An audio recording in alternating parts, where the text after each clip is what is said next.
Ready? Play.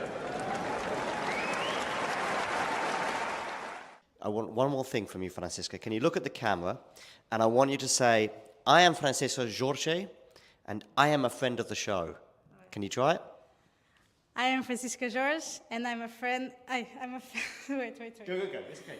I'm Francisca Jorge, and I'm a fan of the show. One more time. Can you say, I'm a friend of the show? Friend. Like amigo. Friend. A friend.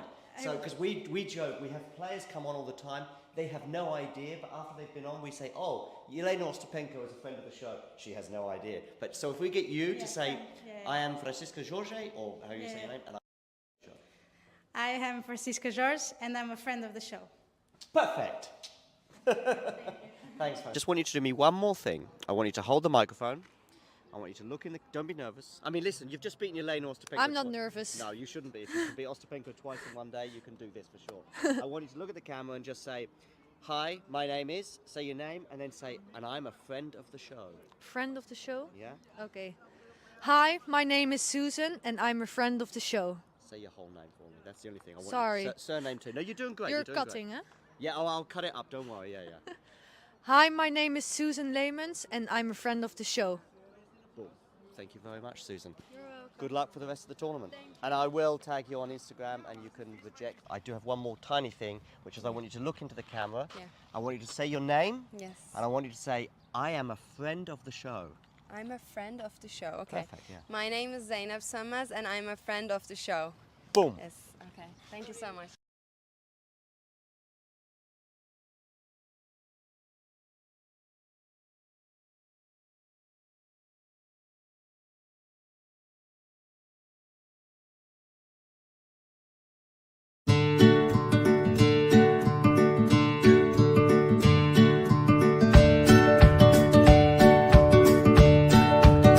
Number 10, Mira Andreeva. Number 9, Madison Keys. Number 8 is Victoria Azarenka. Number 7, Marketa Vondrushova. Number 6, Ons Jabeur. Number 5, Jessica Pegula. Number 4, Coco Gauff. Number 3, Iga Swiatek. Number 2, Karina Sabalenka. And number 1, Elena Rybakina.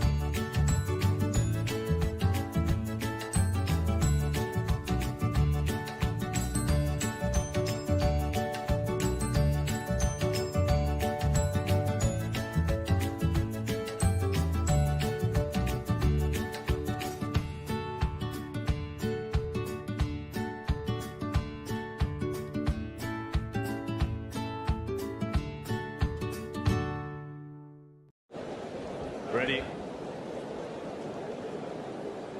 Play.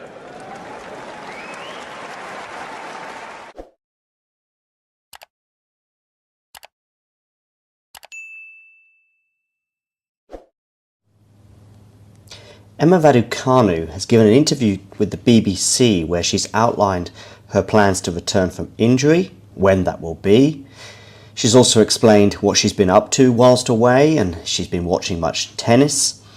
She's also got an answer for the critics, of which some are on social media, but also, of course, many within the media.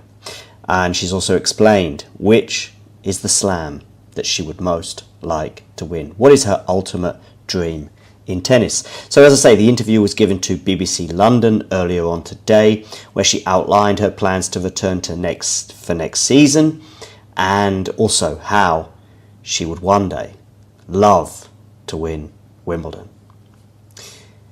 So she will make her return to tennis next season after struggling with injuries mainly since May. She obviously had injuries since then, but she hasn't played since May. She withdrew from the Madrid Open, I think on the eve of the tournament, to basically have some operations. She's missed 3 of the 4 Grand Slams. She did play in Australia, where she lost to Coco Gauff.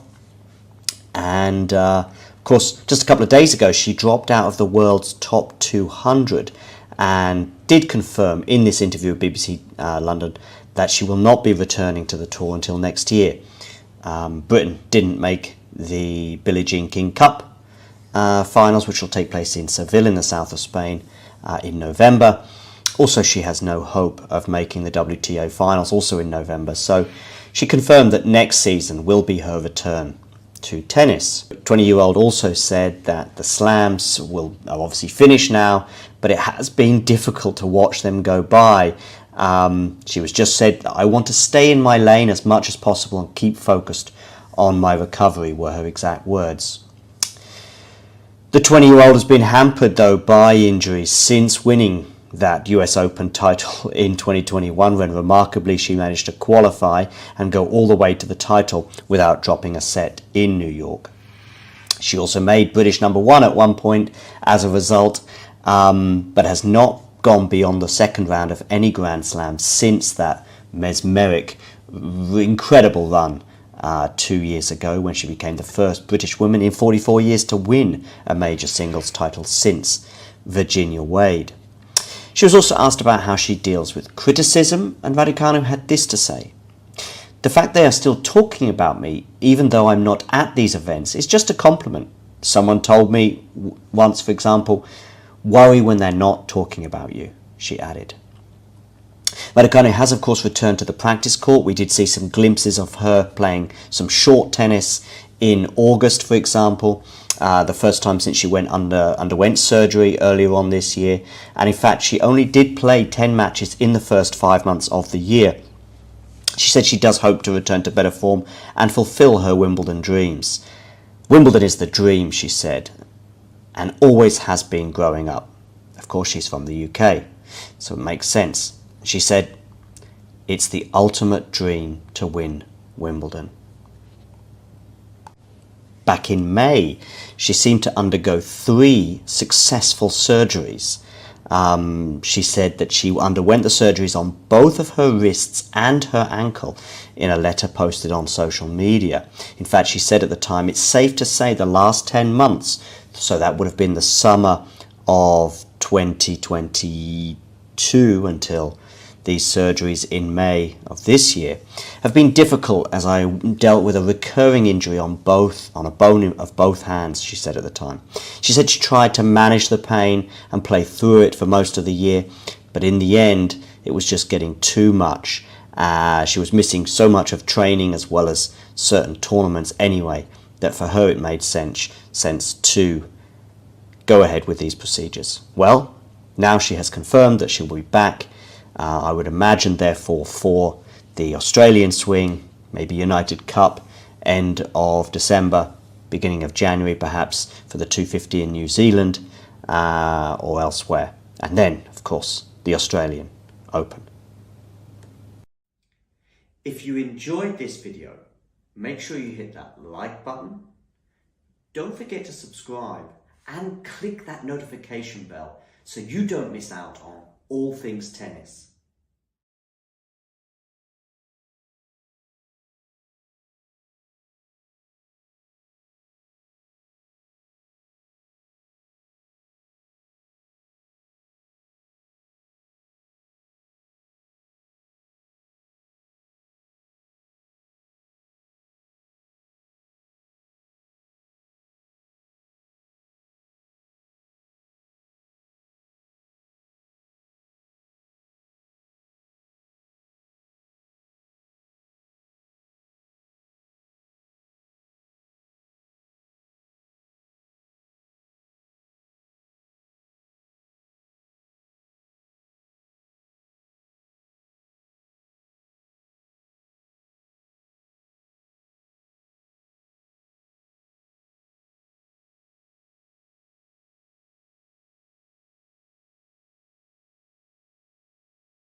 Ready? Play. Cool. Hi, we are here again in Monastir. It's my first time here, but of course it's the second time that we've had the tournament here. And I'm with the president of the Tunisian Tennis Federation. Firstly, can you just introduce yourself? I'm Salma. I am doctor in sports psychology. I teach in the High University of Sports, and I am the president of Tunisian Tennis Federation. I'm also member in the board of ITF. I represent Africa. Nice. Tell me, how has it been this year, for example, compared to last year? Last year was the first version, so now you're an expert at hosting a tennis tournament. Let's say not really an expert, but this edition we have more good players compared to last year, because last year the best players was 80, and in this year we have 26, 32, and it's very, very important the level of the player, the technical level of the player. Secondly, we tried to improve a little the infrastructure. That's why we did a little village. And we get, let's say, not more sponsor, but the same sponsor. As you know, tennis is not a sport popular here in Tunisia. To get sponsor, it's not easy for us. And the majority, they want to support because they have the visibility. And such an event, because it's a WTA 250, and it's diffused in beIN and all the media. That's why we get more sponsor than last year. Good. We are missing one player this year compared to last year. Ons, unfortunately, she got injured last week in China and wasn't able to make it. How much of an impact does that have on the tournament? To be honest, the fact that Ons doesn't play, we don't have a lot of spectators, and we try to push people to come to see tennis. As you know, Ons, she's our ambassador. Everyone loves her all over the world, especially here in Tunisia. They want to, all people, all players, all the fans of Ons, they want to see her playing here in Monastir or in Tunisia. Unfortunately, she has injury. And we did our tournament. Everything is okay. The level is very high. Every day I'm watching the matches. Really, I'm very happy because there is good players, good young players, and because they love Tunisia and they love Monastir also. Yes. You have a 3-year situation, last year, this year, and of course next year. Is there a hope? Is there a plan to maybe continue beyond 2024? The hope is here, yes, we can plan, but I have to discuss with EMG and WTA because, as you know, I buy the 3 edition, the tournament. Why not? Why not? It's our dream that we maintain Jasmine Open for many years, and why not also as a president of federation with my board, we hope to host also an ATP. I can tell you that to work here is a pleasure because obviously having everything together, and it's nice. I'm from Europe, so we like some winter sun. and the palm trees and the beach. What about the players? Are you communicating with the players about, are they comfortable? Are they enjoying their experience here? Yes, yes. All the players are very happy to be here. The majority of the players that come here last year, they are here. They did a big publicity of promotion of Jasmine Open tournament. They like the weather, they have the beach, the food, and I think everything is good. The hospitality here in the hotel. The Tunisians are known to be very kind with the other people, and especially tennis, because now everyone loves tennis in Tunis in the fact of the result of UNS. And I don't know, I think that they are very happy, all the players. Okay, one more.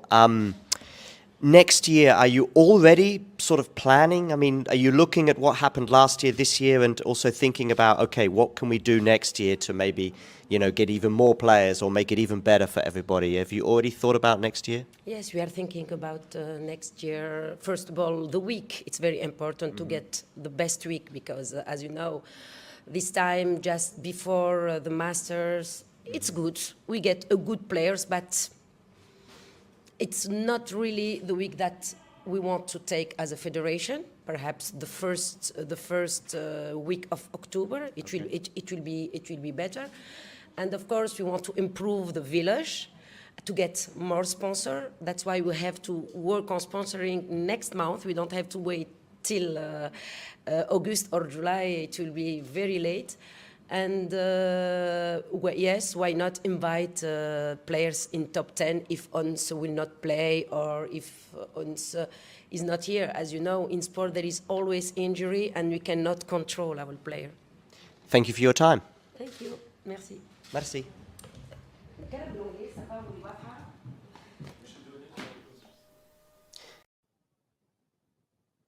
Hey, thanks for taking the time to, well, you haven't got any choice, actually. I'm just talking at you, if you like. But I'm here also to present to you why I think it's not a bad idea and not that expensive as well if you become a member. And this is how you can do it, and this is what you can gain. So if we look here at the Talking Tennis sort of homepage, if you like, on YouTube, we can see this little button here which says join. It is also pinned in the live chat as well, and you can also, I think, see it just below most of our videos, certainly the live ones and so on. Now, why is it a good idea to join and become a member? Well, in the live chat, you can add little funny things, you can add emojis and all sorts of things, but possibly more importantly, you can get to access some live videos, such as this one here, where we look back on the last sort of few moments from the Billie Jean King Cup. So there are little bonuses such as this one, but there are many, many more. And in fact, if we have a quick look at all of the members only stuff, I repeat, you will see very, very quickly some of the top stuff that we've had for members only over the last 12 months since the channel began. Remember, these videos are for members only. You can become a member from as little as about $2 a month, €2 a month, £2 a month, something like that. There are various different things. Oh, and by the way, you'll also be supporting the channel. So it's a win-win-win-win scenario. Let me just show you some of the members only stuff. For example, we've got an exclusive little clip there talking to Laura Siegmund, Laura Tsurenko, her encore interview, some doubles footage there from Monastir, the Germany press conference pre-tournament Billie Jean King Cup, Claire Burrell talking as well to the media in her press conference in Monastir, Storm Hunter and Alicia Parks interview, Rebecca Masarova, her press conference, Coco Gauff exclusive for members only, albeit it was in Madrid. But these are just some of the things, some of the interviews and etc. Like Lestien here, a chat with him, Emma Navarro, and so on and so forth. So many little bonus videos available for just €2 a month. So, what are you waiting for? Become a member. Or don't. It's okay.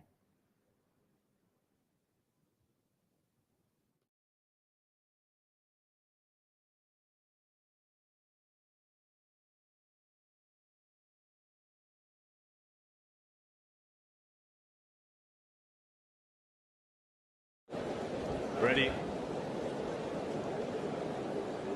Play.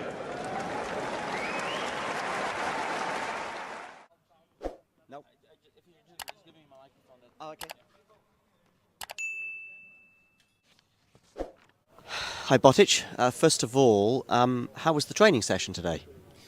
Yeah, I think we had a good practice session. First we played some doubles and yeah, we ended with some single points. So it was a long one, but I think we played some good level. So I think everybody's happy in the team and I think we're ready for it today. And you seem like you're having fun as well. Yeah, definitely. The team is having a lot of fun. We know each other quite well. We play already quite some time with each other. So yeah, and off court we hang out a lot. So it's nice. Yeah, it's a good atmosphere, I think. Good. You mentioned in your press conference earlier about some of the difficulties you had this year. Obviously, an injury following that loss to Runa. But you said also that was quite a mental challenge as well, getting over that loss, right? Yeah, definitely. Yeah, I think I was 29 after Munich or top 30. I don't know the ranking by number, but yeah, then not playing with an injury for a while, having to stop, picking up another one, losing some points, and yeah, going to 60, 70. It's difficult. I think it's also part of tennis, but I never had it before. So I think the first time is always tough when you go down in the rankings. Was the Runa sort of injury in that final as well, was that distracting for you or did that not bother you at all? No, not during the final. No, definitely not. So yeah, from Madrid on to Rome, Roland Garros, then I stopped for 2 weeks. Had to miss the Dutch grass tournament and then I started playing again with some difficulties and then afterwards I twisted my ankle, so I was out again for a couple of weeks.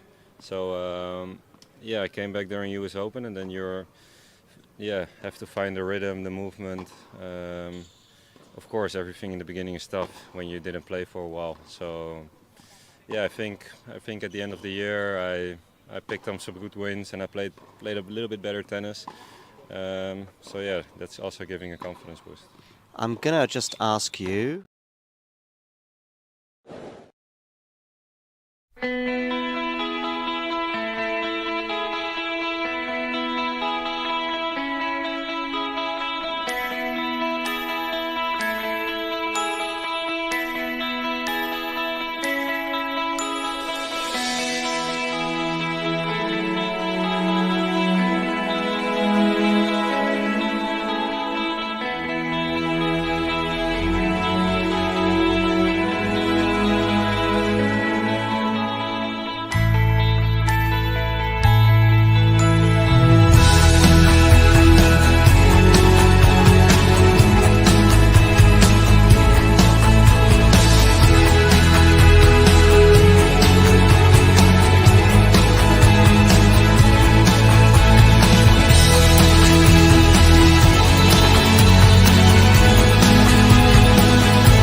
his game when the big occasions come up. So he has to be one of the top favorites.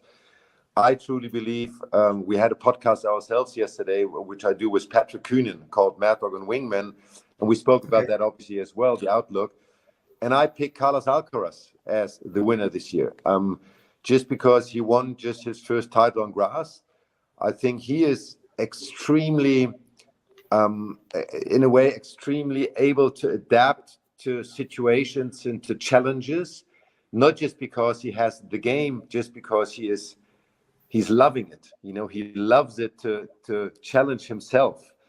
And I think he has learned a lot of players. When you look back at the French Open semifinals against Novak, his breakdown, his physical and mental breakdown, with a lot of players, you would say like, well, they would struggle with that for the next weeks and months to come. I think with Alcaraz, he has learned a huge lesson from that match, and it will never happen again to him. I think it made him even stronger and a better player.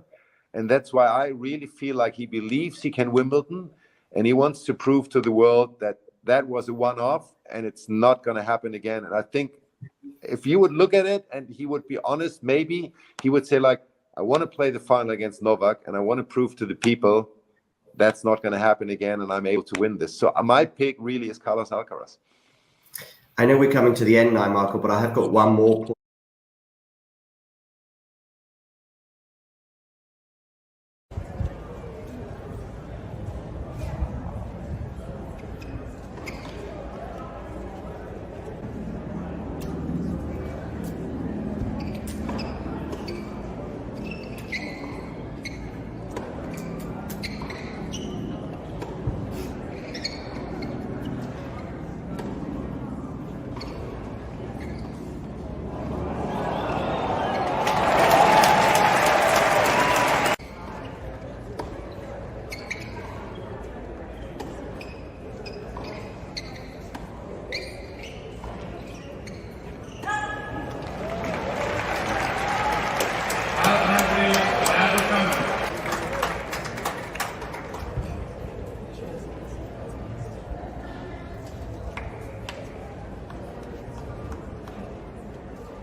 Play.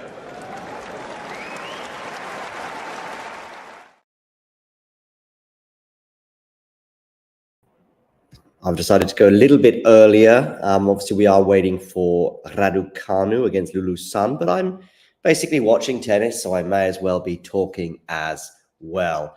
Alcaraz and Humbert. Alcaraz is serving for the match. Of course, when this match concludes, we'll probably have the usual 20 minutes of hot guff of nothing happening, but it's not like it's been raining all week in Wimbledon anyway, so they may as well take their time. And then, of course, I guess Raducanu and Lulu will warm up. That's a lovely drop shot from Alcaraz. Let me know your thoughts in the live chat on Carlos's level, performance so far at Wimbledon, just not just today, but also throughout the week. Have you got doubts? Have you got concerns that he's actually going to make the final like he did last year? Is Sinner going to crush him? Sinner, by the way, last I saw, had won the first set 6-2, and he's up a break in the second. So Yannick is purring right now. I was just running some errands, Ghosty, and also just having a look at some trips that are coming up. Giuseppe, by the way, lovely to have somebody new on board. Please do hit that subscribe button. And when you do, you'll see this little ticker flick over as Alcaraz seals the deal in 4 sets. It's another one, though, where he sort of struggled and huffed and puffed to get through. But maybe that is doing a disservice to his opponent, of course, who's going to make life difficult for him. But he is through to the quarterfinals for the second year in a row as he seeks his second Wimbledon title and his 4th Grand Slam overall. Remember, exactly 1 year ago, Jack and I were debating how many Grand Slams this boy would win. And I said 10 or more, and Jack went, nah. Well, he's on 3 already. And what is he, 21? Do hit the like button, by the way, for those of you tuning in on YouTube. And if you're watching on Twitter, do hit that retweet button and share. You can also share, of course, on YouTube if you click the share button and share it wherever you can and get everyone to join the tennis fun. I'm going to flick over to Yannick Sinner, Ben Shelton. As you can see, all the matches on the outside courts are not happening right now due to the rain. Oh, Krejcikova and Siegmund are pairing up again in the doubles. So, yeah, let's flick over to Yannick Sinner against Ben Shelton to give us some live tennis for which we can talk about. Imagine they had no roofs, by the way. Sinner up a set and a break as he puts his first serve into the net. I guess we'd have to say so far, assuming Yannick proceeds today, that he's looking the slightly better one between him and Carlos. Not that that matters a huge amount should they both make that semi-final, which they're both very much on course for right now. It's a bit of adaptation there from Yannick Sinner, having to react to that net cord. So he leads 1-0 and 2-1 with a break. As you can see with that tick next to Carlos Alcaraz's name, he is through.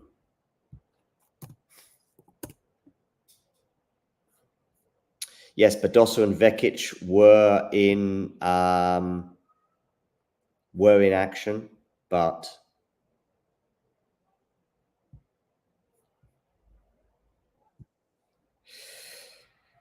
yeah, not happening now because of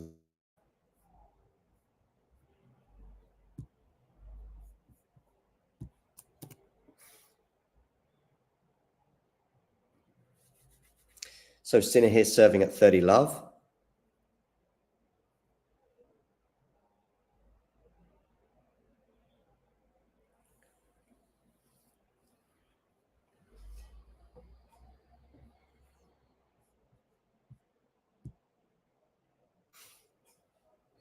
Thirty love becomes 40 love, so it's 3 game points for the Italian world number 1.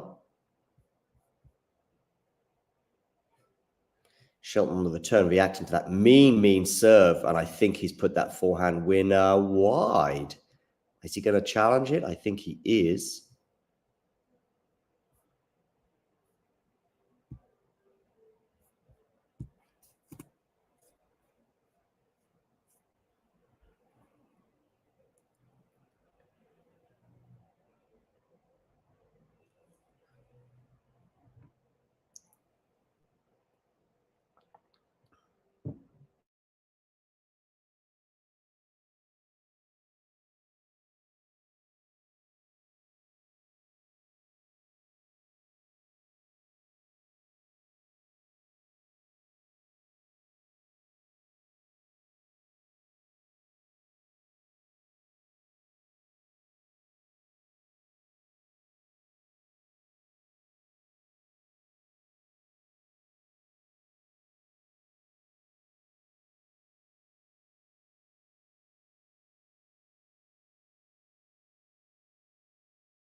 Seem to have had the internet drop for a moment. Apologies for that.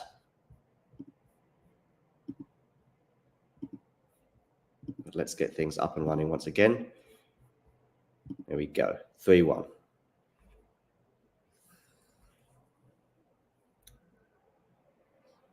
Or I should say 1-3 with Shelton serving first.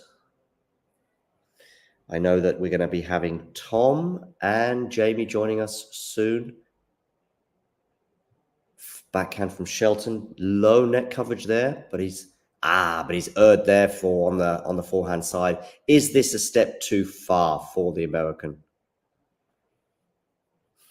Hi Ashley, hi Giuseppe, hi Ghosty, all of which in the live chat. If you're watching on Instagram or on Twitter, come and join us for the party on YouTube, or you can remain on Twitter. Or Instagram if that's where you feel more comfortable. Hey, Ghosty, I decided to go live basically because of you. How about that? You're quite the influencer. I was going to wait until the Emma match started and I saw your message saying no call. Honestly, Ghosty, I went live too early. I got my number ones and sent a courts medal up. So when I saw Madison Keys unfortunately have to retire, heard at 5-all in the decider. Of course, she was up a double break in that decider, and that draw was opening up for the American, making it even more painful. So when I saw that, and I thought, oh, okay, next up is Emma. I went and got a quick coffee, came back, clicked the start button, thought, here we go.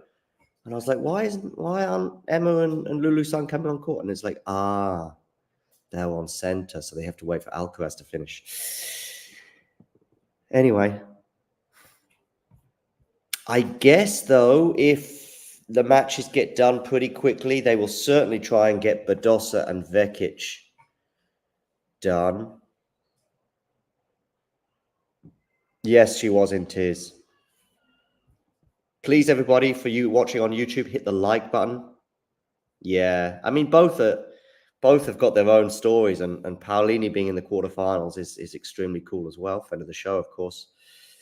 But Madison Keys' chances, you know, how many chances will she have? She's very good on the clay, but Iga's going to be a pretty serious blockade to anyone who wants to win the French Open. Up and down on the hard courts, and a lot more competition for those two hard court slams, as probably a bit like on the men's side. There's a few more possible winners. So, and with the draw and the way it was this year, Sabalenka, of course, in that half pulling out, injured at the beginning of the tournament. And for me, if she stayed healthy, she was the favorite to make the final. Yeah, she was the front runner. It was between her and Sabalenka on the eve of the tournament. So when Sabalenka pulls out, she then becomes the front runner if she can stay healthy, which is still, of course, a question mark. But now Iga is out as well. Yeah. And maybe Coco, I guess things are really looking good for her, and maybe Emma as well. And who knows? Players like, look at Badosa and Vekic must be thinking, I can beat Coco Gauff on grass. So that's the thing. On this side of the draw, can you beat Coco Gauff on grass at Wimbledon? And I think there's 5 or 6 players that can. Will they? It's a different question entirely. Tom and Jamie will be joining us very shortly to give us live commentary on that Raducanu match.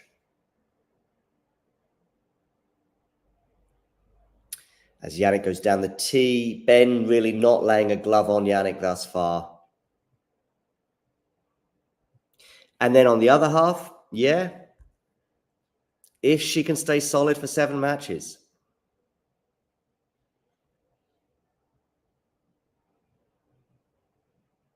But it's always a big if.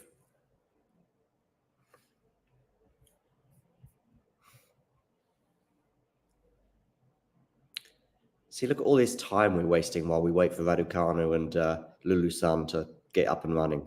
I mean, they could be started by now.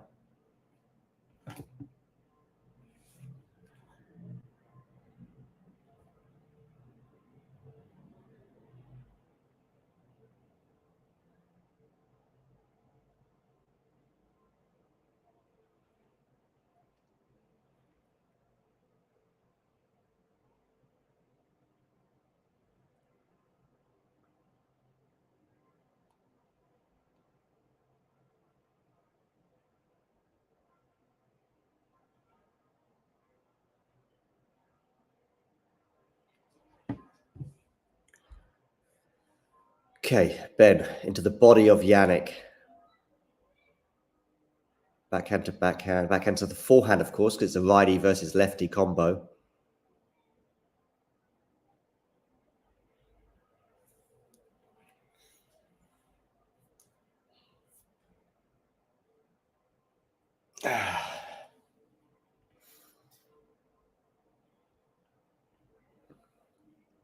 Yes, indeed. Indeed. Feels like even more than sort of other years. We had quite a bit of a rain last year, but I think by Thursday or Friday last year, it subsided and things got sort of up to it and running.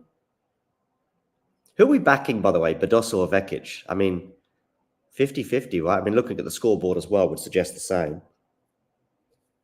But I reckon they'll get that finished. I reckon they'll squeeze that onto either centre or number one court, depending on where finishes first.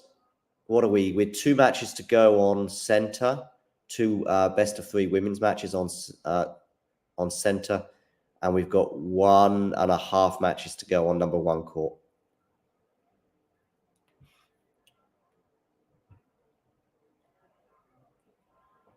Backing Badosa is Ghosty. For those of you tuning in on YouTube, please hit like. I'm sure Ghosty has already done so. Also, you can become a member if you click that link below. We've got some exclusive members only footage. There was an interview I uploaded, I think, last week from somewhere, maybe the Boodles. I think there was one interview I put for members only, as I often do.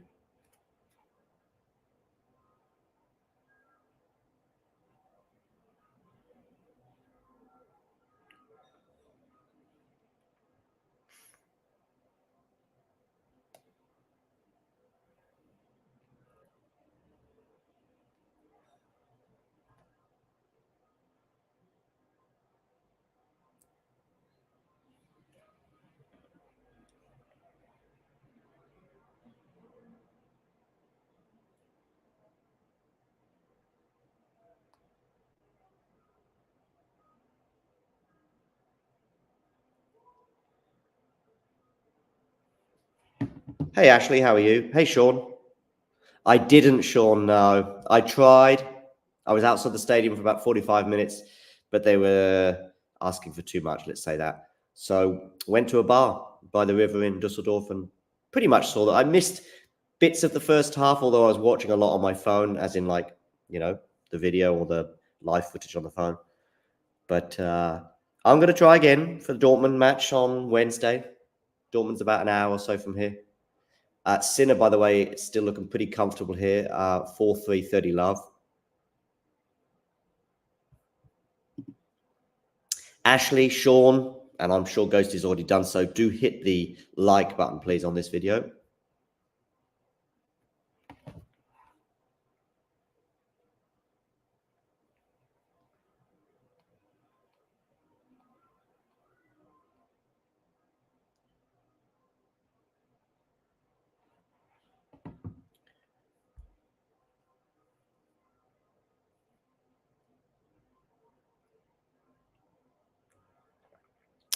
Three game points here for Yannick, and Ben is not really laying a glove on the Italian at the moment.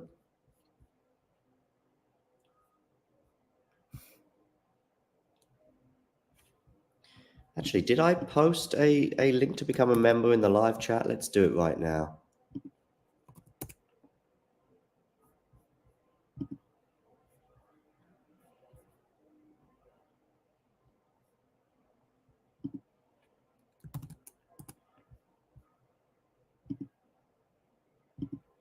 Nice little emoji there from Ashley. Let's have a quick look at the women's draw right now. Let's go onto the Wimbledon website and see where we are at with the women's draw. And I think I will be posting a poll, POLL, based on that. Last ball drops will be later on this evening with Damien and Vanch. At least that's the plan at the moment. Oh, I see Raducanu is just about to get underway. Okay, so I better switch over.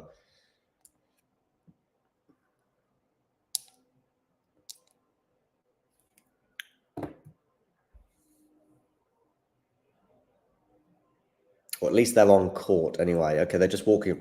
Look at all that time that they've wasted. All that time. I mean, it's ridiculous. Are the outside courts drying up enough for some play to resume? I'm just seeing a few things going on in that players are warming up on courts 4 and 15. That's the doubles on court 15, the boys as well, and the girls singles. So I think we might be getting some outside court action. So in which case, I'm guessing Vekic and Badosa as well will be resuming pretty soon.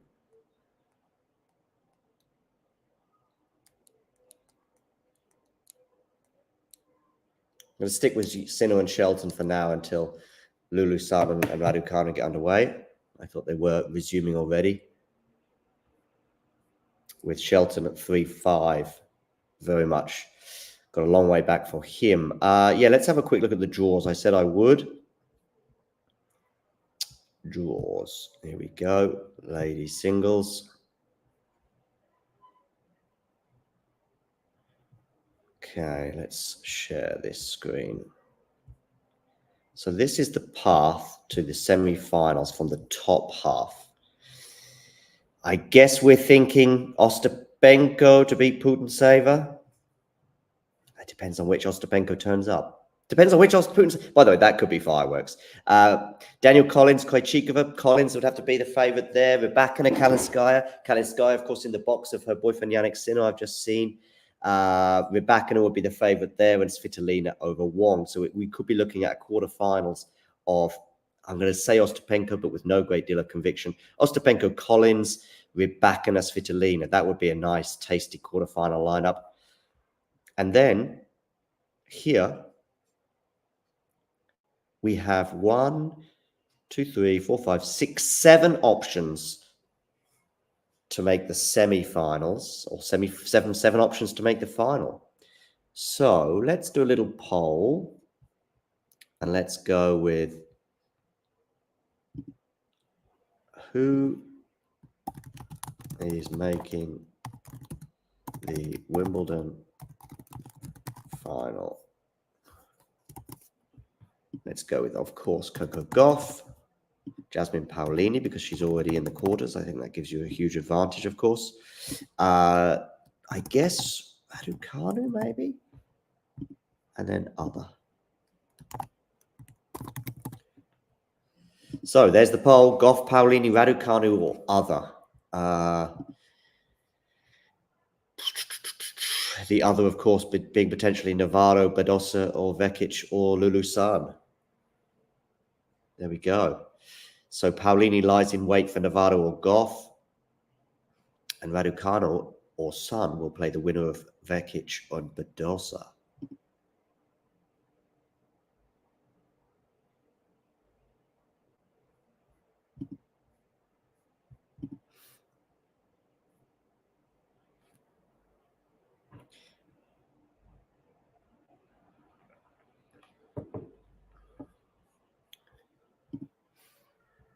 I better bring these scores up because Sinner is about to serve for the second set. We'll probably see the conclusion of this set, or at least the conclusion of this game. I can see Tom in the background. Whenever he's ready, he will join, I'm sure.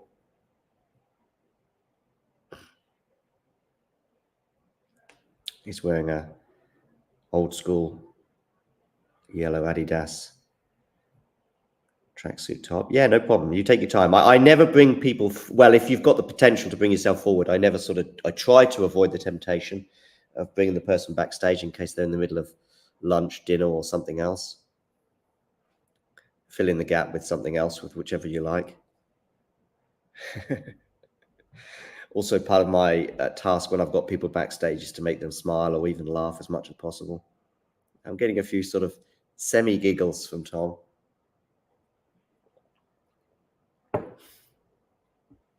So we'll see out this game between Sinner and Shelton, and then we will switch over to Raducanu, Lulu San.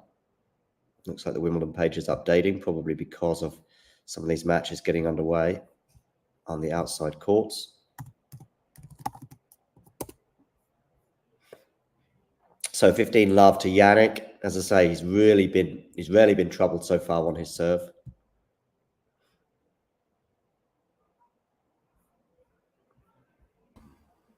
Hello. Hey, Tom.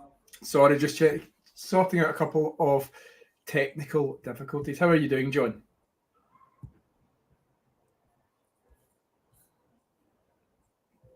Can you hear me? I just asked you how you're doing. What's going on?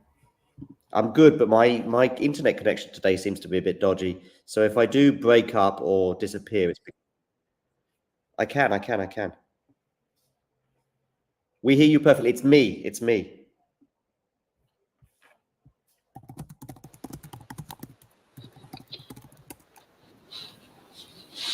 What's been happening then, John? How much of the tennis have you been watching today? I caught Alcaraz, and I'm trying to say it in the way that he likes to be pronounced, I heard. I was just watching that match and then settling in for this Raducanu one. Is Alcaraz doing what he can do sometimes in that he's making life difficult for himself unnecessarily? Do you know what I noticed, and it was obviously a clear tactic by Ugo Humbert, is see the return, and if the return's played right to his feet, he doesn't know how to handle it. Alcaraz. Got it. It was a clear tactic. It was working. It was actually working really well in the first two sets. Just clutch tennis for Alcaraz would get him the break just when he needed it. But yeah, I don't know. I'll be honest. I watched it today and thought Carlos isn't winning Wimbledon this year. Right. That's the thing. He keeps coming through, but it will fill you with more doubt over trickier assignments to come, right? Yeah, I think when Ghosties just mentioned it there, I was literally just about to say, see anyone who can return well and keep it consistently throughout the match, they're going to break his serve. I've always thought this with Carlos. The greats that he's getting compared to, they always had this serve that they could win, so many free points and throughout the entirety of a 5-set match, which is what you need to be as consistent a champion as these guys were. I don't think Carlos has this. He does have an ability to, maybe get unreturnables quite a few, and he served his way out of a couple of situations today, but I just don't think, I don't know if the serve just needs to improve. I don't know what you think, but I think it's definitely the weakest part of his game, his makeup. The winning ugly or the winning when not playing well is something that you would certainly associate with the big three from the past, because they could just go into lockdown mode as Novak can. I guess Roger was probably not quite in that category that him and Rafa would be in that they. I remember some matches thinking Rafa's playing terribly today, and he's already up 2-0, and especially on clay. Roger was a bit more spectacular, and as I see Shelton looking pretty frustrated with that backhand that goes long, and Yannick Sinner 2-0 up and 1 foot in the quarterfinal. I'm going to switch over right now to the Raducanu match. Now that's just started. Yeah, is that a conclusion? But I see Raducanu's already under a little bit of pressure on her serve. Yeah, a couple of misplaced forehands so far. The key thing with Raducanu so far this week has been her return of serve, and she maybe she's been taking the ball early. She's just been absolutely smashing the return, taking it early, stepping in the baseline. So yeah, a bit of a kind of flaky start here, but I think this one will be. I don't know. Don't want to get ahead of myself, and I'm not good at tennis predictions, but I think this one should, on paper, be fairly straightforward. We'll see what happens. Got to be honest, I text you today, John, to say know anything about Lulu's son, because I don't know a great deal. Sorry, yeah. No, I don't know a great deal, and it was just. I've looked into it a little bit, but I just don't know what her game style is like. So it'd be I do like these kind of matches because it's a case of trying to work it out at the same time as their opponent. So yes, I'm looking forward to it. It's exciting. She's got 3 break points here. Yeah, right. I'm just wondering where you are on your stream compared to me. So I've got 1540 right now. Oh no, so I'm maybe just a little bit behind. No worries. I'm using the iPlayer stream, so yeah, I think that's a little behind, but it's fine. I'm just going to get a different scoreboard up. I can switch to a faster stream. Yeah, because for some reason, well, it depends on your provider, right? But I seem to be pretty fast during Wimbledon. Amazon Prime is my streaming option in Germany during this tournament. and All they right. do a much better job than Sky Sports, where Sky seem to be quite far behind. I mean, it's nowhere near Tennis Channel. Tennis Channel are still doing like French Open 2022 or something. Well, Tennis Channel Plus, I think, is even worse. Sometimes they're like a game behind. well, I've told you before about I don't know who, it might have been Jack who'd put me onto it, but going on and bet responsibly, obviously, but going on to the betting sites, Bet365, you're right up to date because you'll they be, need to. with that, you'll be at least on a par with me, but maybe even slightly ahead. But that's fine. Just one thing, I've just seen a guy in Lulu's son's box who is a member of Badosa and not Badosa, Jabeur and Sabalenka's team. Of course, both of those players are no longer in Wimbledon for one reason or another. What's his name? Leonard, Shane Leonard. He's been on the show a few times. He's a data analyst or tennis data analyst, and he provides Jabeur and Sabalenka with info that they need to try and beat their opponents. So he's obviously also got Lulu's son as well in his stable. Have you watched the Kiwi girl before? Have you seen her play before? No. It's probably one of the reasons. I saw your message and I thought I'll get back to him later, and then just been busy doing other things. But I'm sure if I had an instant response for you, I would have been able to do so. I haven't even seen any of her 3 matches here. We're sounding about as prepared as John McEnroe, aren't we? We're sort of making John McEnroe appear knowledgeable. Listen, I did read a quick article. She's from a small town in New Zealand that has more sheep than humans. So that's as much as I know. I actually did have a joke. I was gonna joke with you about Lulu's son and just go, just make up something about her school days or something, like she used to eat chalk or something. I was thinking of just going to invent something crazy. Yeah, she's trilingual, apparently. Okay, I'm guessing one of those languages is Chinese, potentially, is it, or one of the Asian? You've now put me on the spot here. God. What's her background? Because it's obviously New Zealand. I think she's got a few sort of nationalities in her family. Right. Okay. So. Oh, she's New Zealand Swiss.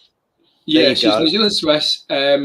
She's from, and I'm going to butcher it. Apologies for anyone who is from New Zealand, and I don't know if this is like a Maori town name or something, but Tianau.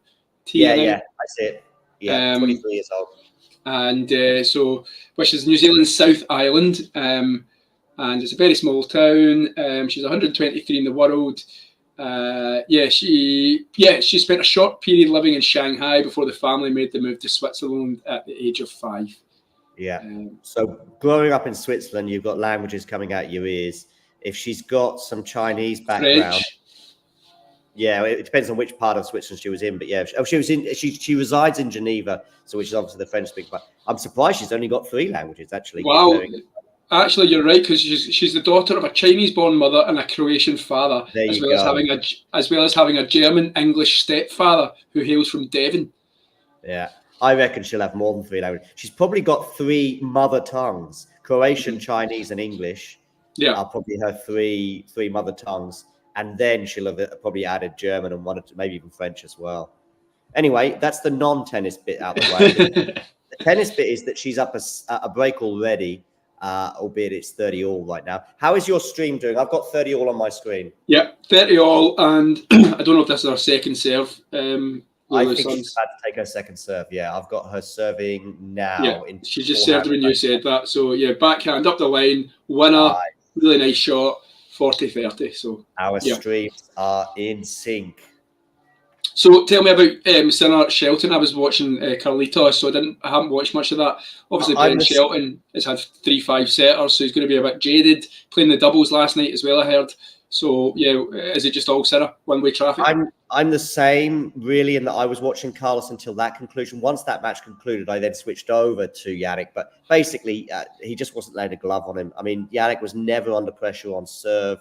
Whether Ben is a bit jaded or not, yeah, quite possibly. I mean, you could question the decision to play doubles, but there's been a bit of controversy regarding doubles and non-participation in the last 24 hours. I was going to ask you, but then I didn't want to open up the proverbial can of worms. I mean, you could listen. You with me and anyone else, you know, amongst us, you're not opening a can of worms. You tweet it, and then you're in. I mean, I I even said to somebody today, when I first saw the reaction, when I saw the tweet from Marcus Buckman, so what are we talking about? We're talking about Caster, been on Talking Tennis a couple of times actually, and he tweeted astonishing news that Emma Raducanu has pulled out of the doubles with Andy Murray.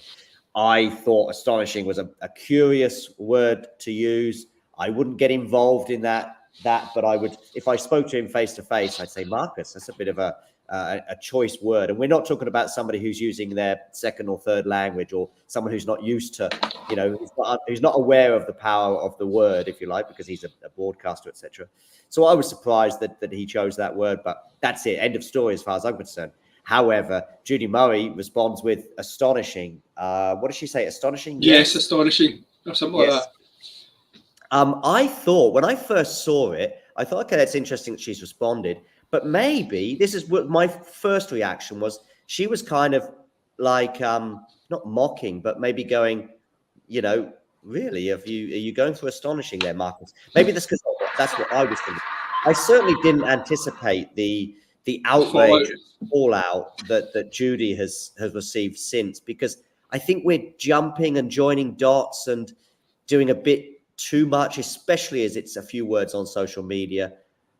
I don't know. I don't know. I don't know if she's annoyed at Emma's withdrawal. I think we're having to draw too many conclusions.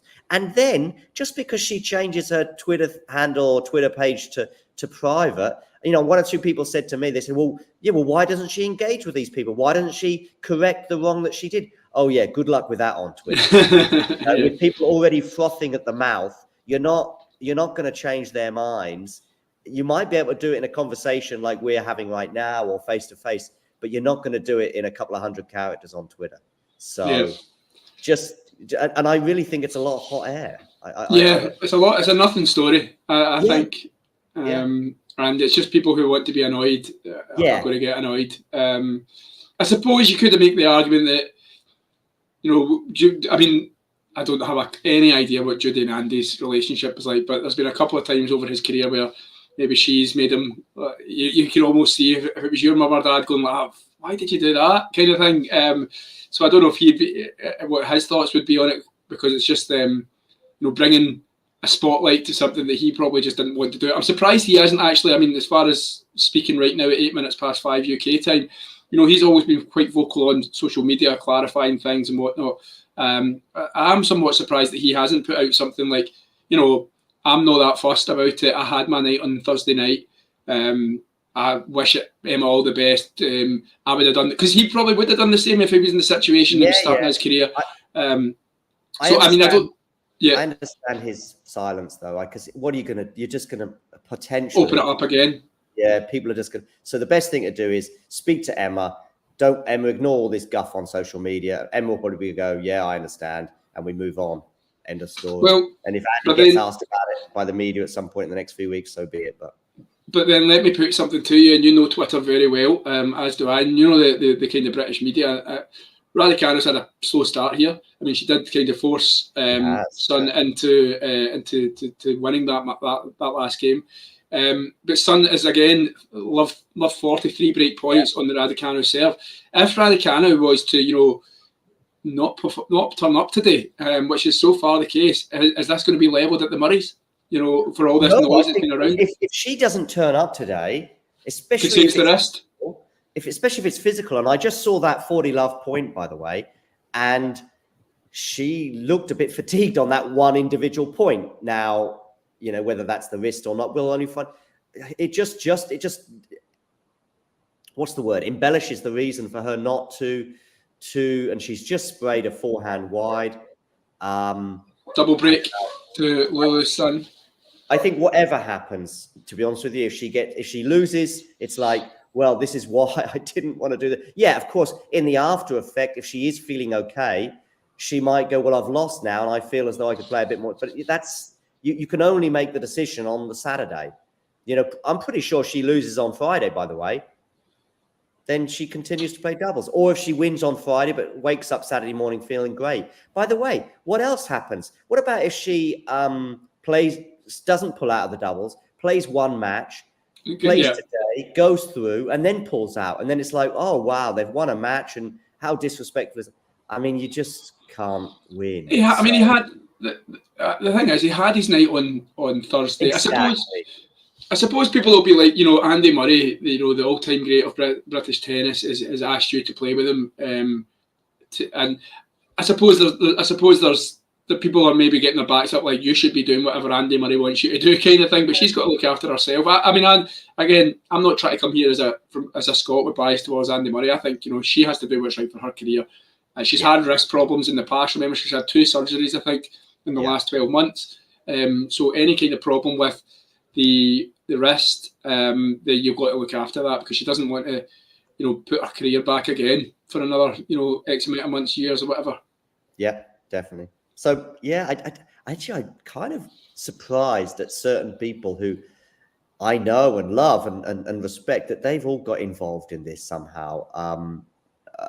And they're like, you know, they're either outraged or whatever. For me, I don't know what Marcus was thinking when he posted that tweet. I thought Judy Murray was actually kind of not mocking him, but I thought she was somewhere between coming for him and mocking him, but basically doing what I would be thinking privately. I just wouldn't tweet about it. I would just be going, really, Marcus? Astonishing. Yeah, well, that's the question that's got to be asked, though. If that's the argument, is to say, why would she even bother taking to social media to write something? Why not just leave it? Maybe her and Marcus know each other a little bit, and that's why that sort of helps her. But yeah, maybe she was naive, but that doesn't. We've all been naive. I mean, yeah. Whatever your, you know, level of awareness of social media, or however long you've been involved in the sport, we can all make, you know, we can all send if you scrutinized every single tweet of mine, there'd probably be quite a few naive tweets from me, for sure. What do they say? There's always a tweet. That's what they say. Yeah. But Raducanu is currently being out-hit by the New Zealand girl's son. Just won that point after Son went into the net. But surely at some point, Son's got to maybe, I don't know, wake up and realise that she's beaten the British player on centre court and maybe get a bit of nerves. I don't know. She's just playing like she doesn't really care right now. And the other thing is, though, is Raducanu playing with equal freedom? I'm not so sure. You've got this situation with Emma, of course, now that she's, since that first round change of draw, and she started slowly in that first round, and she sort of, I think she won it on a tie break, but she didn't really look comfortable at all until the second set. And what was supposed to be a routine win for her became a little bit more complicated than we expected. And she's going into every match, including that Sakari match, in my opinion, as the favourite. And in some respects, like today, overwhelming favourite. And is she somebody, when we think about her career highs, is she somebody that wins all the time when she's the overwhelming favourite? No. Is she someone that can win when she's not? Like that run to the US Open final, of course, but even wins recently over Pegula and stuff, when she's kind of like the underdog almost. It almost maybe helps her a little bit. She was the underdog, of course, when she broke through in 2021. And then the expectation arrived when she faced Tomljanovic. And unfortunately, I think that expectation got to her, you know, physically and mentally. So we'll see. We'll see. I mean, I'm putting 2 and 2 together here and potentially making 5. But we're just going to... She's not at the races right now.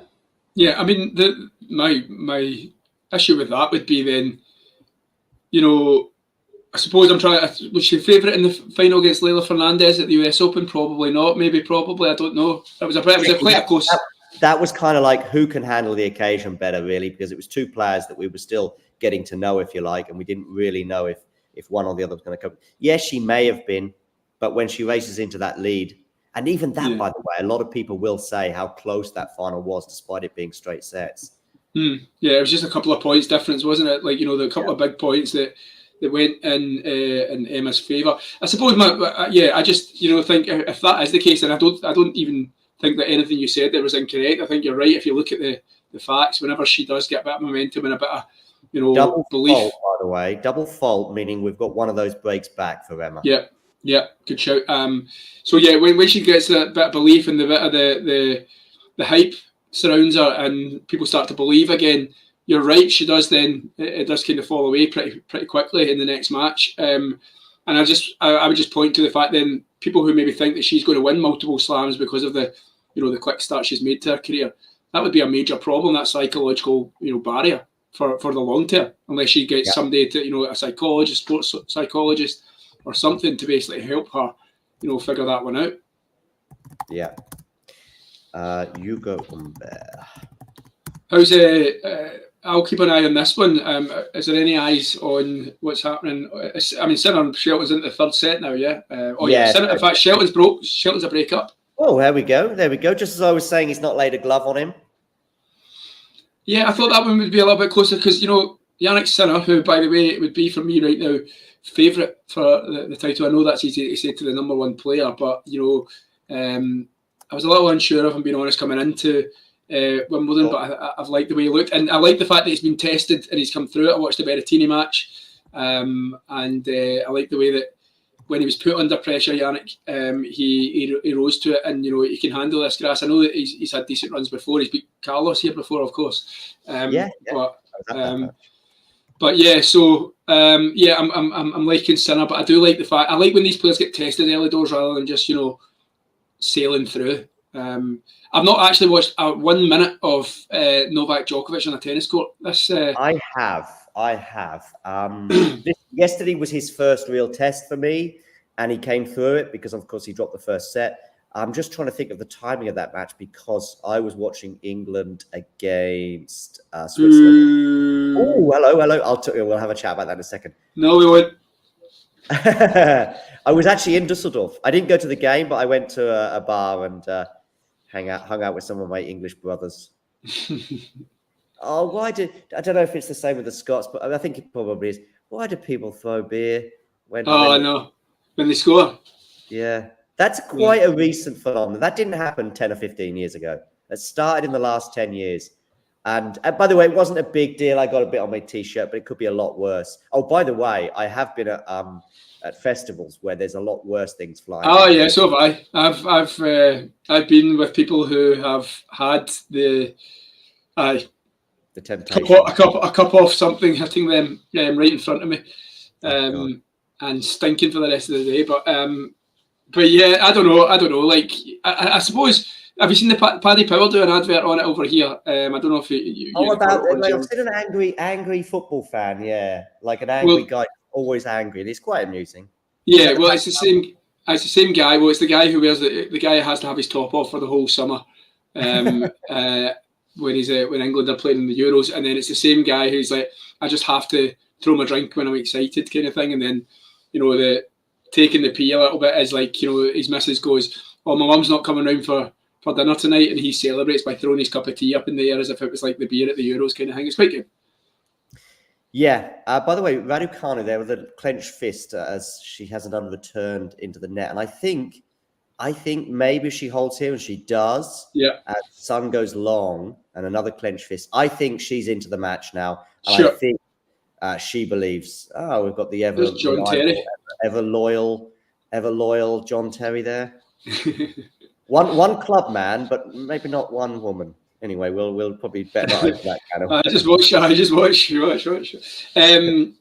no, she's definitely into it now. I think bit of nerves, bit of momentum for Sun after the first break.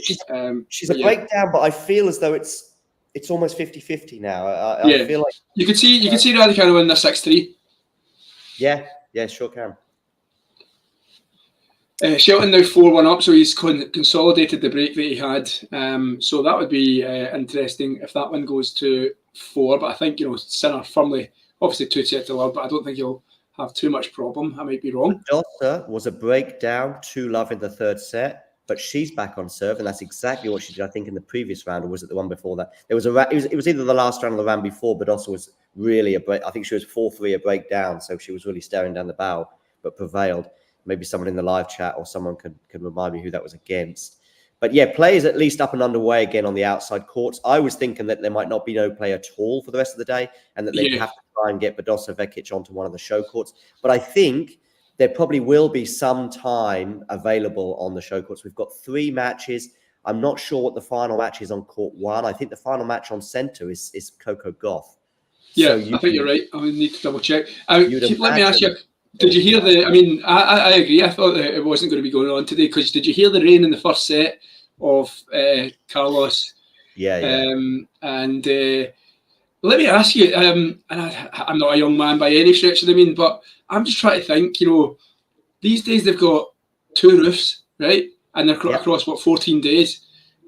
Previously, how did they ever used to get a championship through when they had no roofs and 13 days? I can't get my head around this. And now I look back, now I remember watching them as a youngster, but I'm just thinking, how the hell did they do that? I mean, there's only, off the top of my head, in the non-roof years of me watching tennis anyway, so let's say that's 25 years, I can remember 2 Wimbledons going over to the Monday of the second, so 15 days. But both of those were just because it rained on the Sunday. So it's not like they were they caught up. They caught up, yeah. Yeah, they caught up by the Friday or whatever. There's been there was quite a few men's semi-finals that split over 2 days. I think the Henman-Ivanisevic one, for example, concluded on the Saturday. Henman, of course, 2 sets to 1 up, and then the rain comes and eventually loses in 5. But that also had rain on the Sunday. In fact, I think the final didn't even start between Rafter and Ivanisevic and became the People's Monday, I think they called it, because there was kind of a football crowd feeling to it. It was a lot less corporate and a lot more real fans, which made it a lot more fun. And it was a 5-setter and pretty dramatic, as both were seeking their first Wimbledon title, with Goran eventually getting over the line. Matches were quicker back then, says Ghosty. That's true, but don't forget we had no 5th set tie breaks as well. So it is remarkable how they would somehow do it. Let me ask you, because I do remember glimpses of that that championship. Was the Henman-Ivanisevic played on the Saturday before the ladies' final? Yes, before. Pretty sure before, like midday. I just wonder if they would let that happen these days, because do they not slicking up the courts and yeah, well, these days, I mean, first of all, they probably or should get the match finished because it's on the Friday. But don't forget, these days, they would be playing potentially until, well, if not potentially, definitely. If they've spilled it over to the Saturday, like we had with, well, didn't we have Rafa and Novak complete their semi-final on the Saturday? Did they do it before the women's final or after? I think before as well. Pretty sure before. I remember England played Belgium that day in the 3rd place playoff because I was in Moscow in the fan zone for that. They surely must have played before, because they wouldn't want the spectacle of that match to kind of eclipse the overshadow. Yeah, right. Yeah. But it's also about physical side of it. I mean, if they're playing till 11 p.m. local time, can they retake the court at midday? I think they probably retook the court around about 1 o'clock, finished their match at say 3 o'clock, and just delayed the women's final till about 4. That would be my rough guesstimate, because I know that they were playing at sort of mid-afternoon, like 3 p.m. or something like that, because I was watching it versus Belgium at, I think, about 5 p.m. local time Moscow, which I think is 2 hours difference to what was the score in that match? Djokovic, Alcaraz, or England? No, England-Belgium.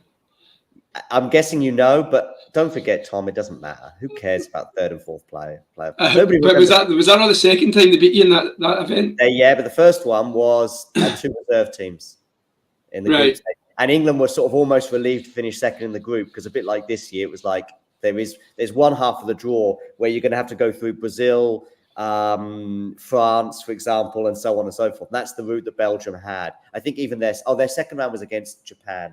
But they had Japan, Brazil, France, and then the final.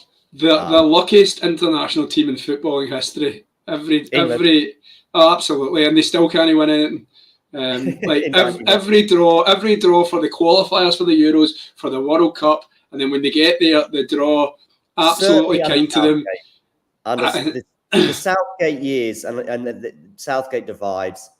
But yeah, there's a lot of people on social media, including David Law, that think Southgate's like the best England manager of all time. And of course, you look at the stats, but you have to look at the talent at their disposal. Do you get the most out of it? And then, are you winning matches you should win, and are you winning matches you shouldn't, or the other way around? It's like the Mourinho thing at United is one of those where people just go, oh yeah, he did amazing, got the second, because no one's done that. Yeah, but world record signing in Paul Pogba, the team that he laments and says is one of the worst teams he's ever managed is one that he bought. 10 of those players in that squad, he bought them, and they're the exact same players that he's saying were rubbish. Well, don't buy rubbish players. Also, some stains on his career, which often get forgotten. He's in charge of Chelsea, and they sell Mo Salah and Kevin De Bruyne because he doesn't rate them. Yeah, because they wouldn't play them. So fair points as always. I'm sure we had that discussion in the pub in Bonn. So, but just back to this. By the way. So he has, yeah. So he has. Lulu's son just put away a return winner there. So it's 15-all, 2-4 on the Raducanu serve. And she's just netted. So I'm looking at your boots, Tom. You're looking at my boots. You've not sniffed them, have you? No. For those of you wondering why I'm talking about Tom's boots and why they're in my living room, Tom stayed at mine.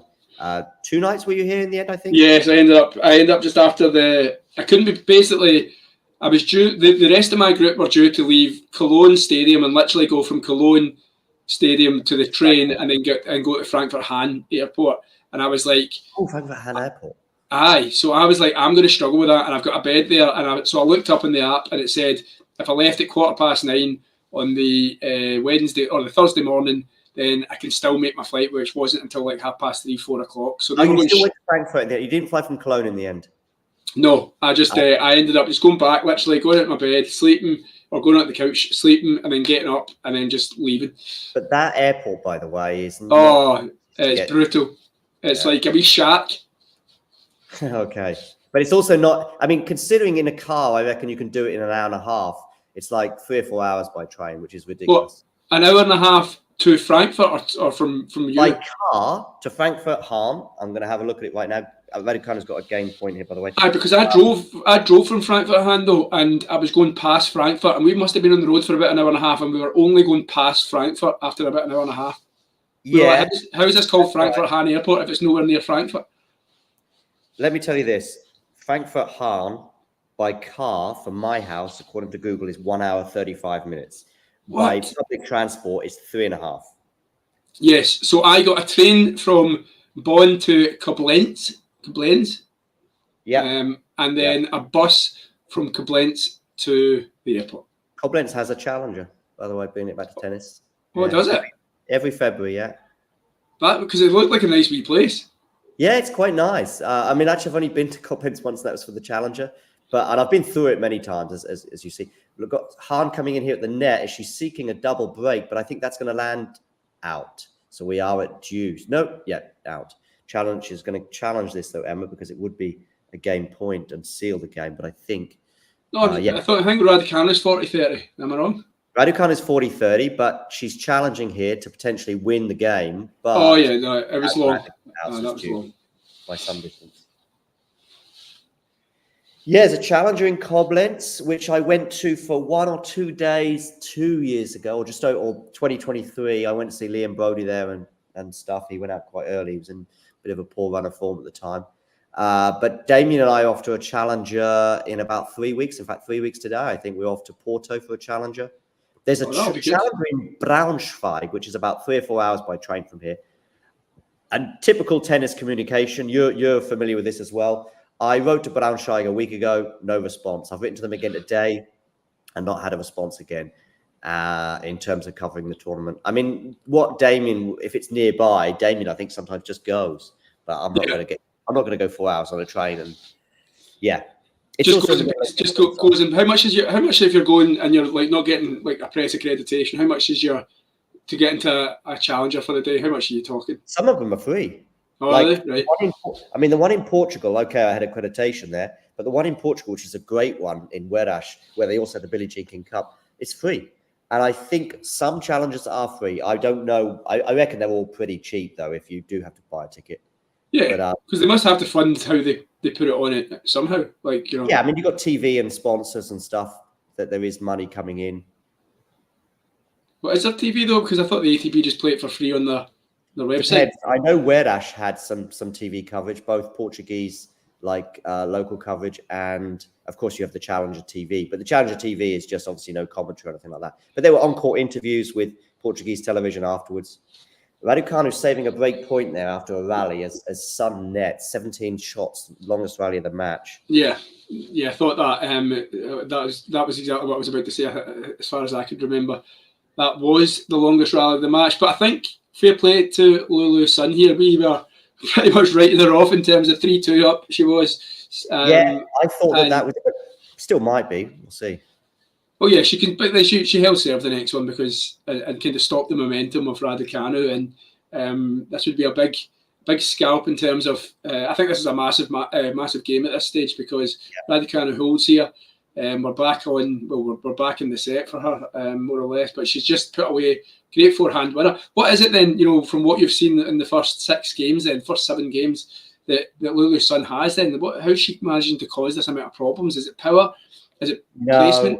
For me, it's a bit more. It's on Emma's racket still, and she's not delivering, and Sun is hanging in there, and then Raducanu is erring. I'd love to know how many unforced errors that have come off the racket of Emma. It feels like Sun is doing whatever she can to just hang in the rally, and then I don't want to sound patronising to her, but then wait for the error. Raducanu is not getting as much purchase on her serve as she has in previous rounds for sure, though she's just done exactly the opposite there, which has helped her get a free point to make it deuce. And that's what she needs. She needs some big first serves. Again, I'd be interested to know about the first serve percentage landing in. Yeah. But by the way, English luck with draws. Raducanu seems to have signed up for that memo as well. Yeah, I mean, who is the potential? I saw you doing that just as I was coming on the stream. The potential opponents for the winner of this. Badosa or Vekic. And Vekic is 4-3 up. I think that one's been suspended though, has it? Again, has it? Yes, it has. You're right. Well, there's no. Yeah. They will finish that for sure. They will finish Vekic Badosa somewhere, somehow, because basically Coco Gauff will be on after this match. They're not going to be playing until 11 o'clock local time. Like that is for sure. So they will probably be prepping Badosa and Vekic right now to say, listen, if we don't get you back on number 2 court today, you're finishing on one of these 2 show courts. And I think they wouldn't put them in before Coco Gauff because that would disrupt Coco Gauff's preparation. No. They'll get the Coco one done, whatever. And Lewis has broken his winner. Sorry, Tom. Yeah, I was just saying just exactly that. Put away, a lovely drive volley there into the corner. Playing the better tennis now. Back on the double break. She'll be serving for the first set. And so, we could either be in for a long one or we could be in for a. I think we're in for a long one. Whatever happens from here on in, I think we're in for 3 sets. Just going to get some water. Okay, mate. Too much rain. What is Ghost? What are you referring to? You're just talking about Wimbledon as a whole. So yes, it has been quite a damp championship. It has interrupted is probably the best word, and that's why we discussed about how they managed to do this when there was no roof. So at least there's been some tennis on the show court. So, but today and tomorrow are the last days for non-show court, at least singles tennis anyway. So I think they're going to be fine now because they'll squeeze basically if you've got 2 courts with dry weather, etc. Obviously dry weather because it doesn't matter because you've got roofs. Two roofed courts like this. Now they'll be fine because I think they might even Bautista Agut, Tommy Paul haven't started. By the way, Bautista Tommy, I'll put it in the ticker below. I'm 99% sure that Paul is playing Bautista Agut. Yes, yeah, they definitely are. I don't know when is that the next match on court 1 or on court 2 potentially. Oh yeah, it was. Yeah, it was. You're right. So let me ask you. I mean, as far as like Carlos, right? I'm sure most of his matches, if not all of his matches, have been played under the roof. So I mean, it's meant to be an outdoor grass court tournament, and he's pretty much played indoor. But what I was going to ask was, we all know that Carlos has his drawbacks when it comes to indoor tennis. Now, I wonder, does it make as much of a difference? Because I actually thought that was going to be a leveler for him and Hugo Humbert today. When I saw that the roof was going to be closed, I thought this might actually give the Frenchman a decent crack at it. And maybe that's why we haven't seen, Carlos with the flair play, absolutely lighting the place up because, like I say, 90%, at least 80%, 90% of his matches have been played under that roof. Yeah, I will come to that in a second. We've got 30 love here on the Sun serve, so she is 2 points away from sealing the first set, but she goes long on the forehand there. I spoke to Rafa about this exact same thing. I say spoke to him. It was in a press conference, but I got a couple of questions in. And 2 years ago, and I asked him about the differences under the roof. And first of all, he gave away a little thing about his frustration about that Novak semi-final, because that Novak semi-final started not under the roof, and then the roof comes over as it starts to rain. And even though they proceeded the next day because of the curfew, because of this curious and what he called strange rule, whereby if a match suddenly the roof closes, even though it was bright sunshine the next day and dry, they had to proceed with that match under the roof, which he called very strange. That is odd. So so it was sunny outside and they played it in the indoors. Yeah, so Raducanu saves the first of 2 set points. Yeah, because they've got this strange rule that if the match, so it starts dry, okay? I think the match started dry. Then they closed the roof because it started raining, but the curfew meant because it went 5. I think they may have got to like 2 sets to 1 when they finished with the curfew. They come back the next day, even though it's dry, because some of the match has been under the roof. They then continue under the roof. Anyway, he basically said the main difference though is. Oh, that's landed out. That's landed out. That's in. You think it's in? I think that's in. I think it's out. Challenge it. She's challenging. She seems to think it's out because she's walking back to the chair. I think this drops in. I think this clips in it. The clips the line. Come on. Oh no, well out. Way out. There you go. So Sun does indeed finish that set 6-2. If Emma Raducanu is to proceed to her first ever Wimbledon quarterfinal, she's going to have to do it the hard way from a set down. Yes, so he said it was very strange, but he said one of the main things for him was that it just gets more slippery. And he said that even though he hadn't played under the roof that particular year, which is when I spoke to him in 2022, he said he'd noticed it with Van Rijthoven against Novak the previous day, that they were slipping over a lot.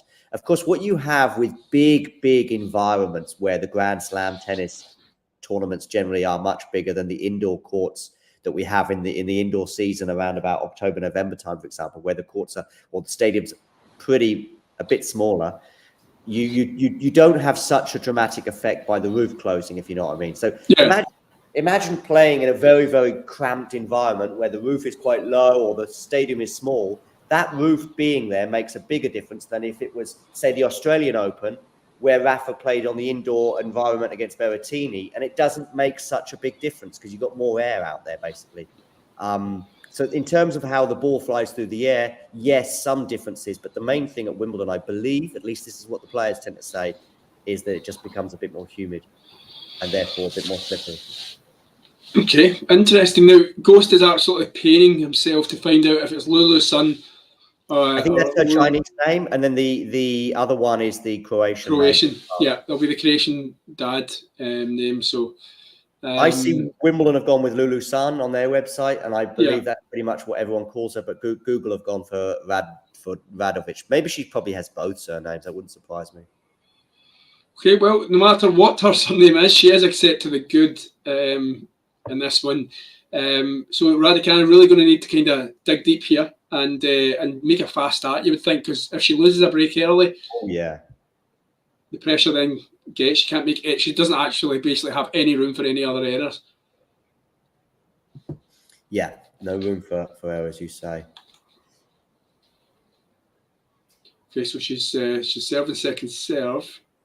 I mean, she is a risk taker, Emma, in terms of her aggressive playing style. And so what you do have with that is that, you know, she just needs 45 minutes of those risks not working, and you're in big trouble, whoever you're playing. See what I mean? Sun is, no disrespect to Sun, but she's just hanging in there and waiting for the error, and she gets one there off the forehand of Emma. Yeah, my thoughts exactly. It's just a case of no risk tennis. Just make sure you get the ball back into the court and wait for your opponent to make that mistake. And this guy who you were talking about has been on the show. You know, maybe that's what the chat was. It was like, you know, Emma Raducanu likes to take risks. She likes to hit lines. She likes to go for the winners. Just hang in there, and she will make that error. So I mean, that could have been the pre-match tactic. She's also a lefty. I saw the stat about Emma 5-1 against lefties, but you know, that can just play with you, especially as it might take you a set. I saw her practicing with Liam Bodie, funnily enough. Either today or yesterday, she was practicing with Liam. Liam being a lefty, so I thought that was quite interesting. Yeah. Who Lulu Sun was practicing with Liam Bodie? No, Raducanu, because Lulu Sun is a lefty, you see. Yeah, right, okay. Raducanu wanted to practice with a lefty, and that's what she got in the form of Liam Bodie. Nice. Okay, so 15-all here. Going for the classic Raducanu 1-2, where she plays this wide Hey, what's Emma doing there? What's she? Tries to go up the line. And as you can imagine, John's reaction, Raducanu did not win that point. She netted with a backhand. I think she was going for the high part of the net, backhand down the line. I'm not a big Raducanu fan. I'm also kind of I'm in the minority because I'm kind of down the middle on her, where she just seemed to be sort of one way or the other. Polarizing. Yeah. But I'm just annoyed at that because that was just bread and butter, and she doesn't even need to hit it that hard, and she's just put it into the net. This is going to be, I don't know, this seems huge now. She's 15-30 down on a second serve.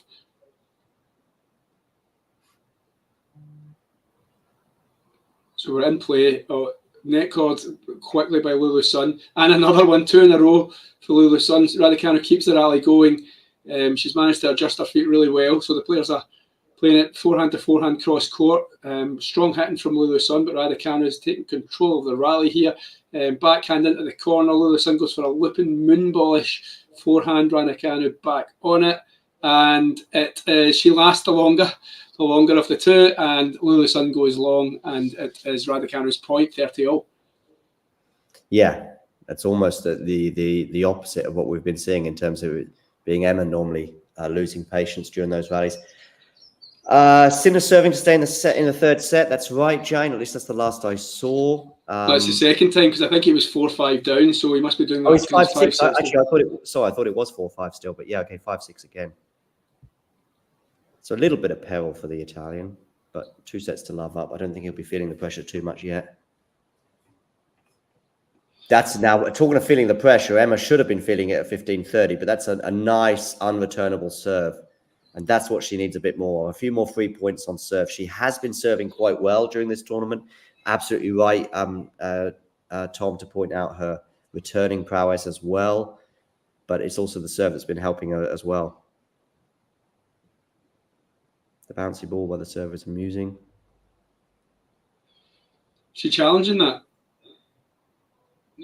Don't think so. Saw the racket go up. So I was just looking at. Oh, maybe you're slightly ahead of me in terms of the rally. I thought you mean the serve she was challenging. Yeah, it was. No, sorry, I was talking about the first serve. Good return there, Lulu. But she's gone long there. She had a really good return, a really good aggressive return, but then she kind of changed tactic in terms of what I was saying of hanging in there in the rally, because she went big from a neutral position and she paid the price. Emma has held 1-love. Lulu is 14 out of 23 on first serve return points won. So yeah, a little bit like I was saying, she's not getting as much purchase on her serve today as she was in previous rounds. Yeah, but Emma Raducanu trying to show the positive body language, bouncing to her seat. I think they're showing that now. I don't know if you get that in your stream, but yeah, they are showing the average rally hit point. I can't see the bottom of it, but I believe... So Raducanu is basically much deeper on the court than Lulu.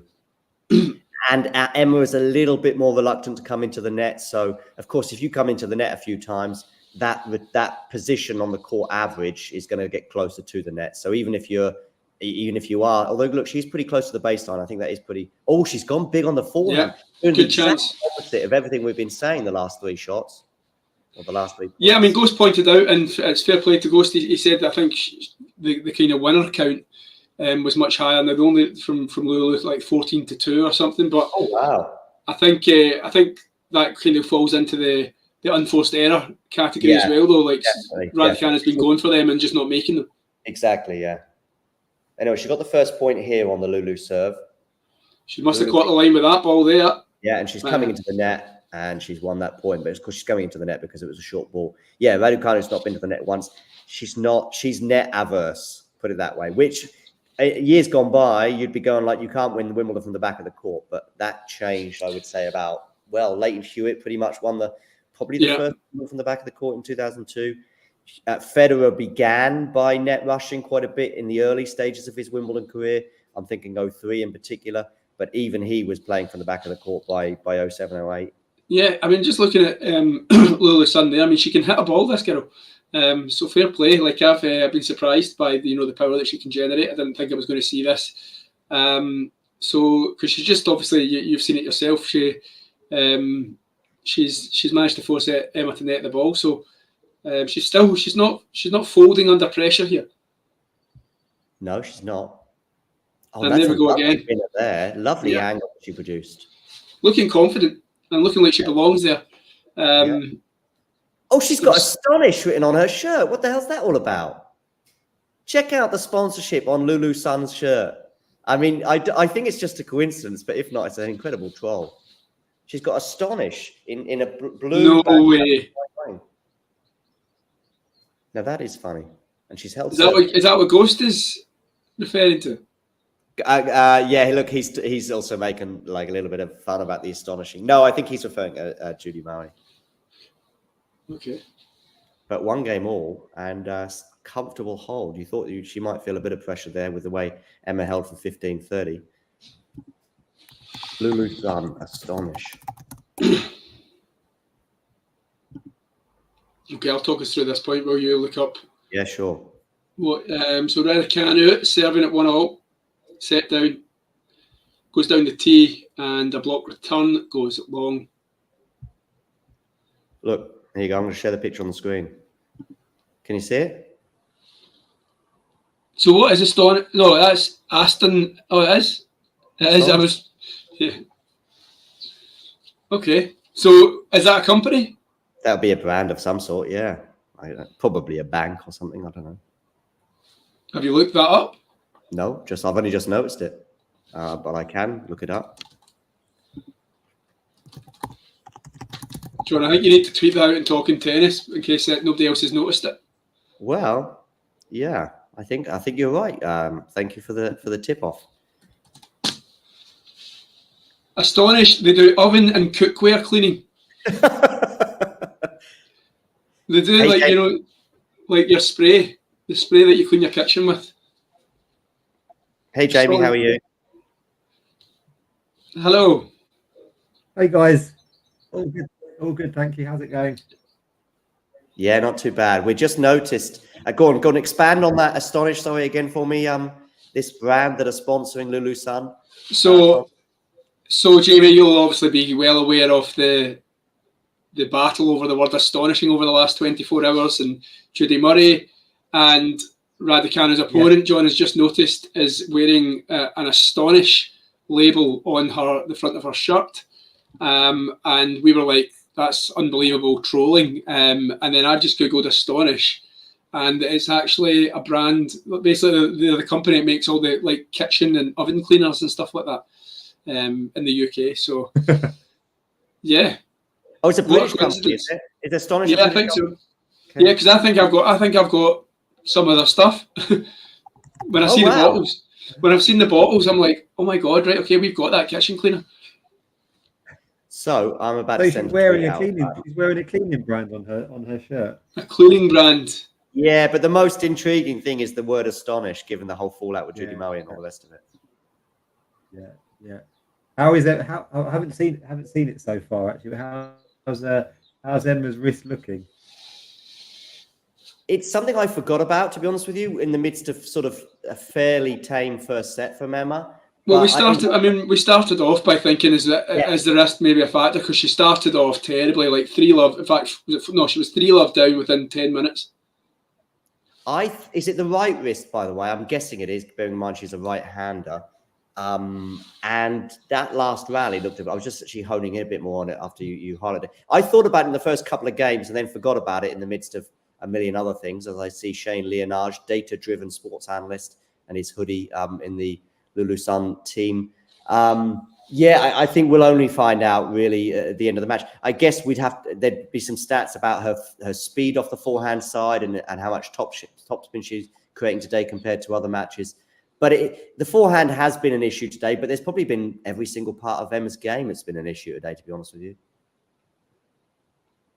But it is the forehand that I'd be most intrigued about, because that's where we're going to see it more than the backhand, perhaps the serve as well. And I see Lulu just hitting the line there with that forehand herself. So she's got it back to juice from 40-15. Yeah, for the most part, Jamie, I'd say that Lulu Sun, don't know too much about her, but she's a player. She's a girl that can play.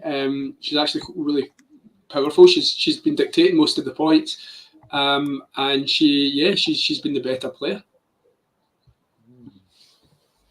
I do love the name, by the way, Lulu. Wasn't that a pop star in the 1980s? Scottish pop star. Yeah, Scottish, no less. Did she just win that point? She did, yeah. Great point now. Oh. That must have been right on the corner of the line. I thought this looked like quite a inviting draw, I guess, where it seemed like on the surface, didn't it? But... Yeah, but we talked about this early in the chat, Jamie. I think when things open up for momentum for Emma, and then people start to believe, that's when she somewhat falters. And also we were talking about how, you know, England in sports, they always get the easy draws, so there's no surprising about that. I by the way, I completely agree. The Southgate stats are skewed because of the incredible draws that he's been afforded. Incredible, right? Yeah. Yeah. Oh, she went to long. And I'm talking about Lulu Sun there. That was. Listen, if Emma gets out of this game, and especially if she does go through, that's the point. That's the Andy Roddick on top of the net. I think he had a smash or a volley, or the Rafa Nadal one in the match with Djokovic in that third set. If you remember that one. So for those of you not watching, we've just seen Lulu Sun. It's kind of probably more Rafa-esque, actually, especially as Rafa was a lefty in that tiebreak. I think he was at maybe 3-1 in the tiebreak against Novak in the third set of the French Open. Still, the game's still there to be won, though, both players. Indeed. And I've only just seen that now. That's how far behind BBC iPlayer is. I guess you're watching on the iPlayer, right? I'm watching on the iPlayer, John. Yes, I've only just seen that volley, so it's so far behind. Yeah, that's... I think, I could be wrong, but from years gone by, I remember watching Wimbledon in 2022. If you watch on the iPlayer, you're a point behind, let's say. If you watch through the normal TV, like your actual television with an aerial and stuff, you're as close to real time as you're going to get. With an aerial. There's no such thing as an aerial anymore, is there? Oh, I guess not. But you know what I mean for your TV. My nan still has an aerial, I think. Sinner 2 points away from the win, but Shelton 7 at 3-5 down. Oh, okay, in the tiebreak. Okay, they got to the tiebreak.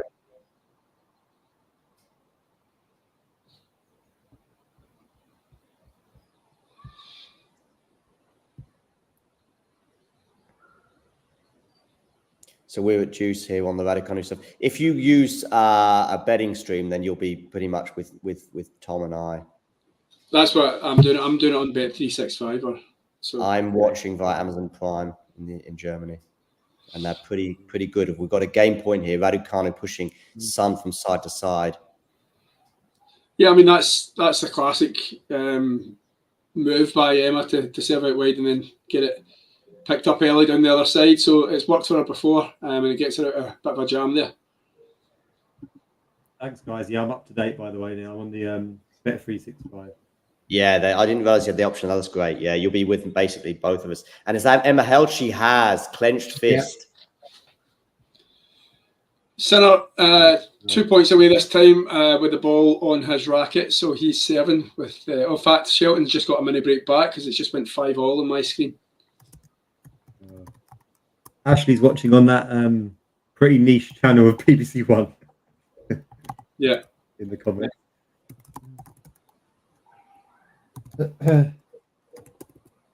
By the way, Emma Steele,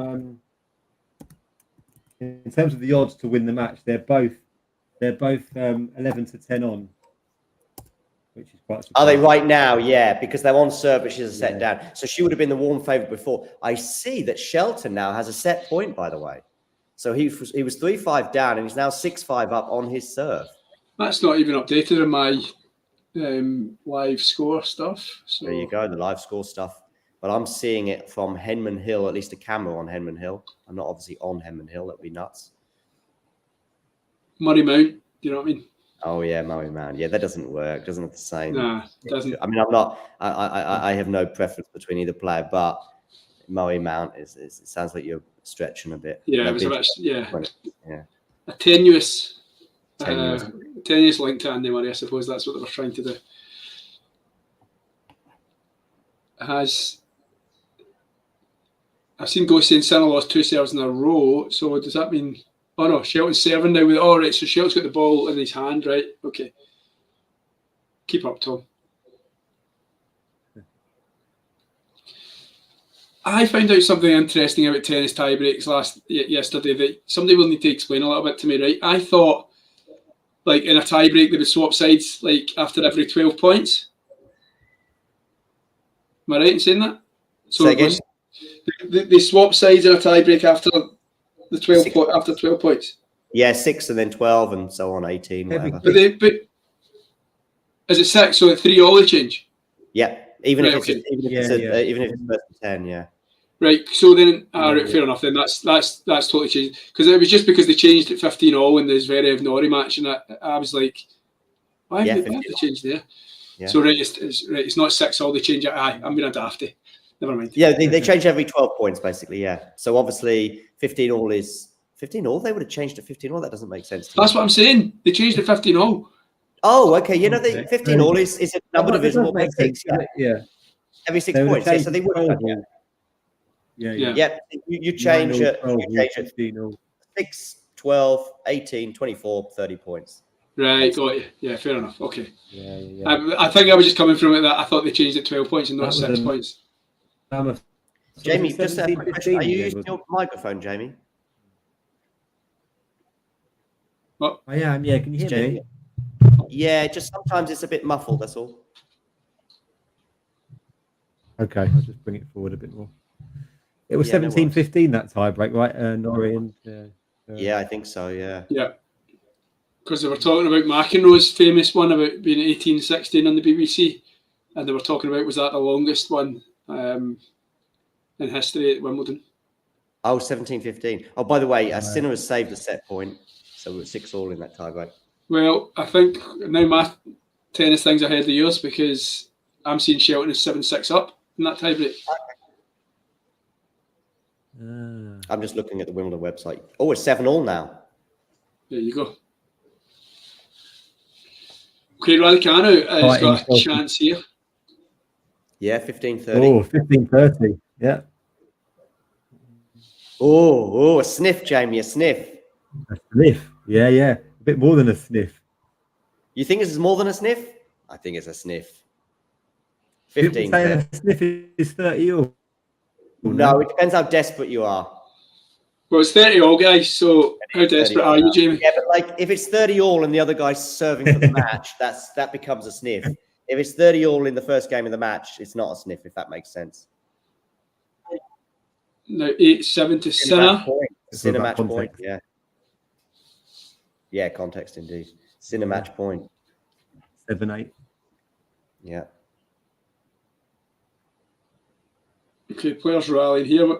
Oh, good forehand lovely, there by Emma, lovely. Raducanu. Big shot from Emma. Yeah.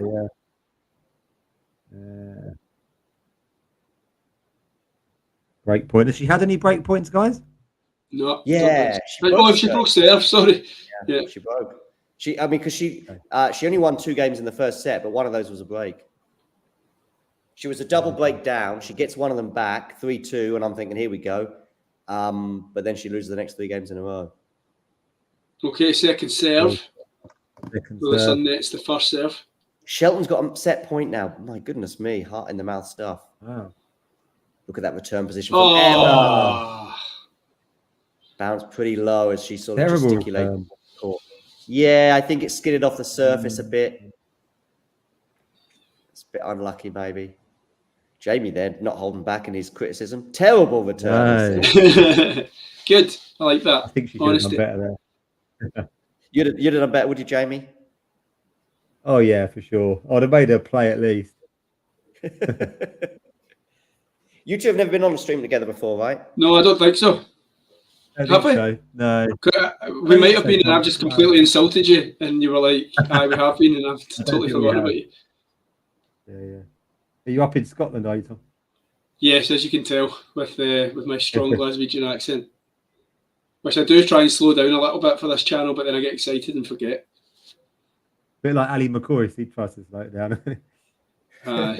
She's a good lad, Big Ali. Oh, she's just hit Emma.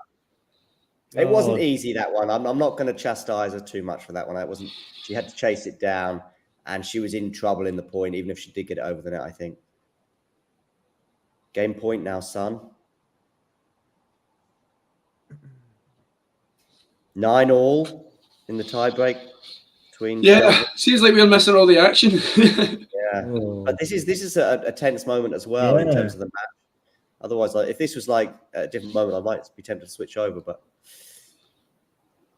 Sinner at 9-all. Set point of match point incoming. Blocked return from Emma there. That was a strange return from Emma. Very loopy. But she wins the point. Oh, Sun goes into the net, doing an error almost. Wow. Ghosty saying Emma still only hit 2 winners all match. Wow. Still only 2 winners. Wow, that seems strange. Can't believe she's not hit another win in this set. I hope he's not getting that stat from TNNS because they are the worst when it comes to stats. Do you want me to tell you what TNNS are saying? Yeah, I wouldn't rely on them. Match point, Yannick Sinner. In fact, TNNS have that there's been no winners at all. Yeah, I also, yeah. So he's probably right with 2 then. He's getting Sinner's won. Sinner's won the match, yeah, Sinner's straight won. sets. 11-9 in the third. So he rolls Oh, on. there's a winner from Emma. There you go. Second break point coming up. Ghosty. Yeah.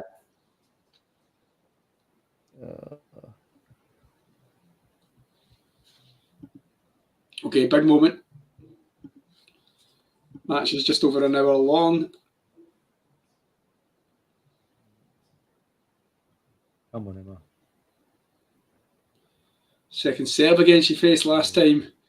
The ball died on her. Wayward Couldn't serve. get over the net. That was terrible, yeah. Now she's going for the second serve, but again, maybe she was half a foot too close to that one. Maybe even a foot. I feel like that was a better second serve, though, than the previous one. That was a Yeah, harder it return, was. slightly. It was in terms of depth, and that's. But I do think if Emma's just a step back, I think she makes that one.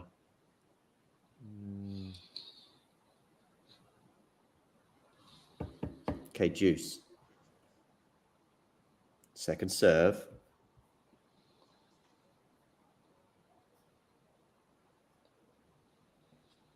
Sun looks nervous according to Ashley. Okay, we're into the rally here, but Emma's on the run. Oh, it's a lovely winner there from Sun. Yeah. She has a game point once more. How big is this game going to be? Is this the same game when she put that? Oh, no, that was when she was trying to break No. when she put the forehand, the volley long. She was at the other side of the net, John. Yeah, probably, yeah. Look at someone in her team is closing their eyes. I'm going to guess a family member. I'm just going to guess the mother. Second serve She hasn't made a first serve, has she? Can't buy a first serve. This would be big for her if she holds here with no first serve. Was that not being 1 per serve in this game? Good depth there from Emma. Again. Oh, she gets it back. Really good again. Emma in charge. No, that is it. Great And Emma, I thought it was going to go long there. So did I. I thought that was long. Now she's still in the point where that slice has gone out. It has, and it's game Sun. 2 games What a defensive all. shot that was from Lulu. Yeah. Yeah, Lulu. Just a shout. I think she might have made 1 or 2, Tom, first serve, but not many. The percentage was very low in that game. Yeah. Frustrating for Emma fans that she wasn't able to take advantage there. So it'll just be like tennis, where if she gets broken here. Yeah. By the way, there haven't been many Kiwi tennis players, have there? No, not really. Not off the top of my head. I mean, none unless you count Cam Noy. Yeah.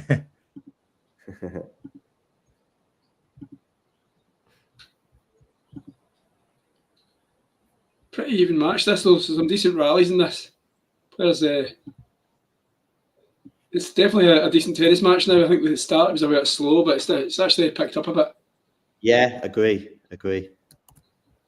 Yeah, because I think even Sun is hitting a few winners as well now and playing reasonably aggressively. She gets the first point of the game on Emma's serve here.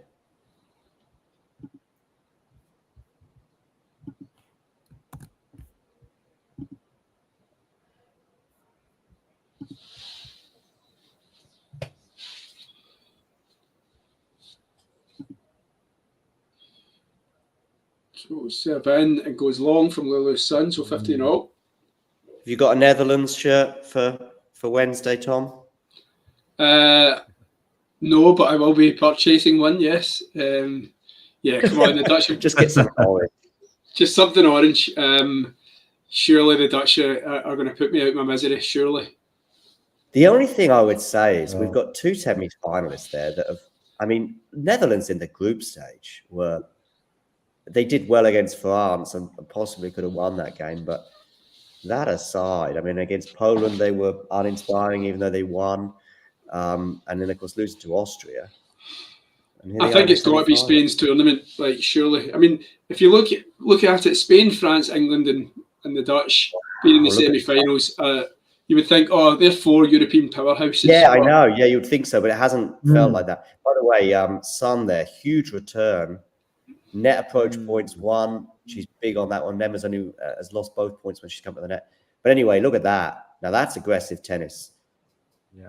She's got 15-30 here. So, spot a bother for Emma. Yeah, I've been surprised that Lulu's son hasn't, basically allowed the occasion to get to her just yet. Like, she's winning. She's winning the first set. She's come from nowhere. She just, like I said to you earlier in the first set, I think she looks like she belongs here, and she hasn't wilted in the pressure, or even if Raducanu starts playing better, but she has. Lulu's son hasn't let it. She hasn't lost her serve. She's putting pressure on the Emma serve. So fair play to her. Emma's won that point though. I guess the pressure's off her almost in a way as well, isn't it? She's kind of, there's definitely more pressure on Emma in this one. I think so, but I think you would think you get the finish line. They get there and they're like, oh my god, I've got a chance of winning this match. Do you know what I mean? And then you've got the crowd. You'll have the crowd against you. So I mean, I'm sure some of the crowd will actually basically be cheering her because she has coming in as a totally unknown. But yeah, you've got the crowd against you. You're playing Emma Raducanu, it's just I think at one point you would just go, oh my god, I'm actually winning this here. Yeah, it's the big point here, 30-all. Second serve. More left, is it? Yeah. Ooh. Yeah, left.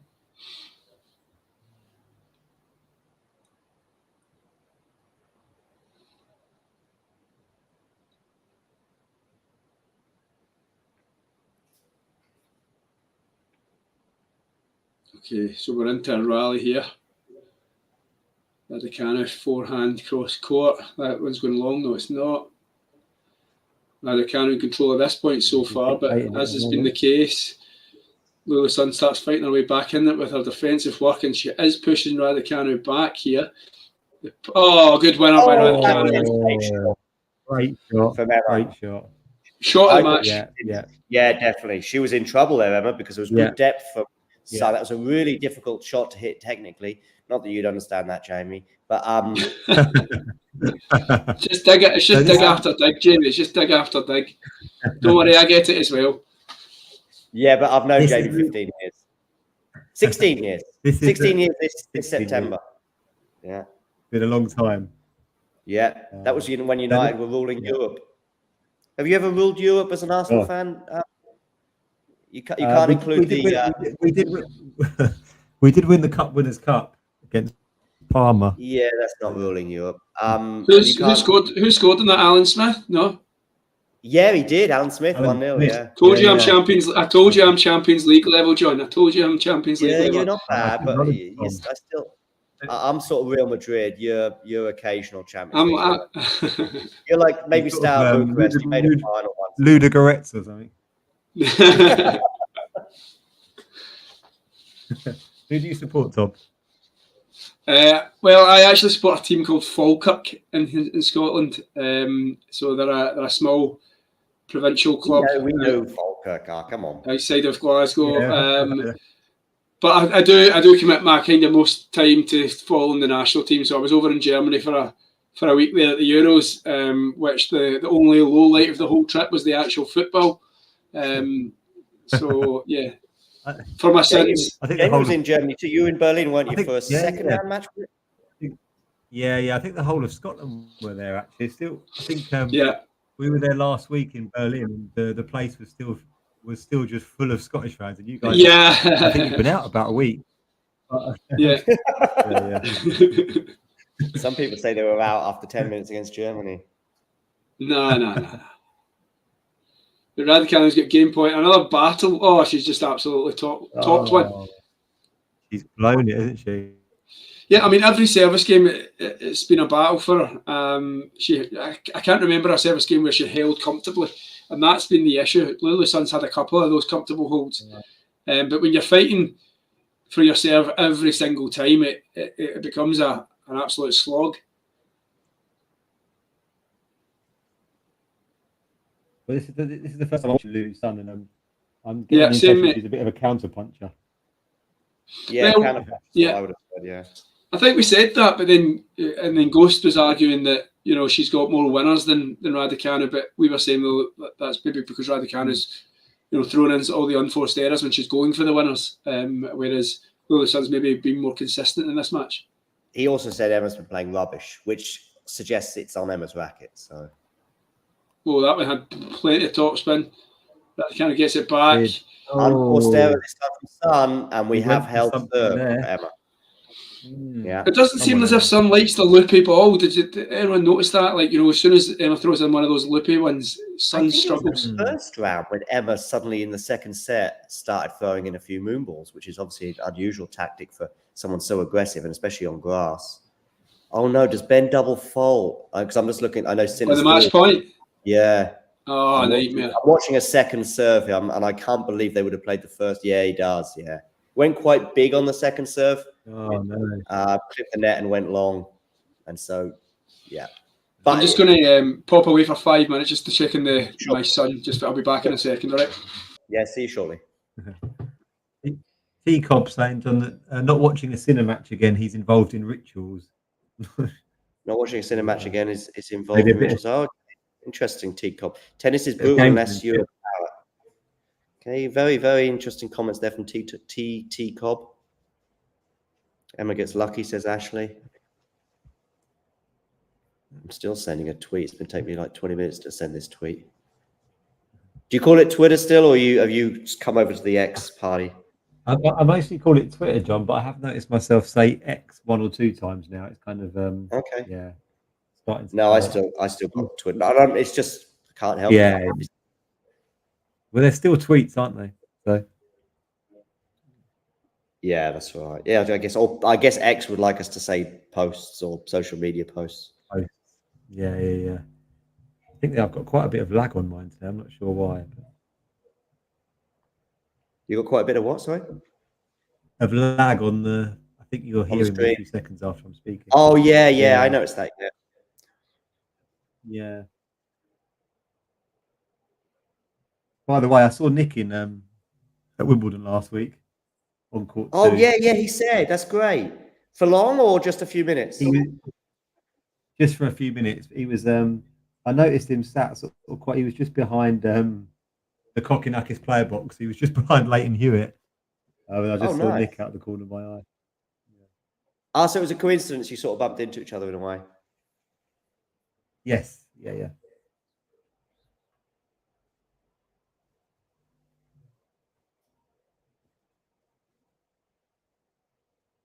So this brand, Astonish, I'm going to have to try and find them again. I know that, what do you say? They make kitchen equipment? Kitchenware, yeah. Kitchen cleaner, yeah. Astonish, yeah, here we go.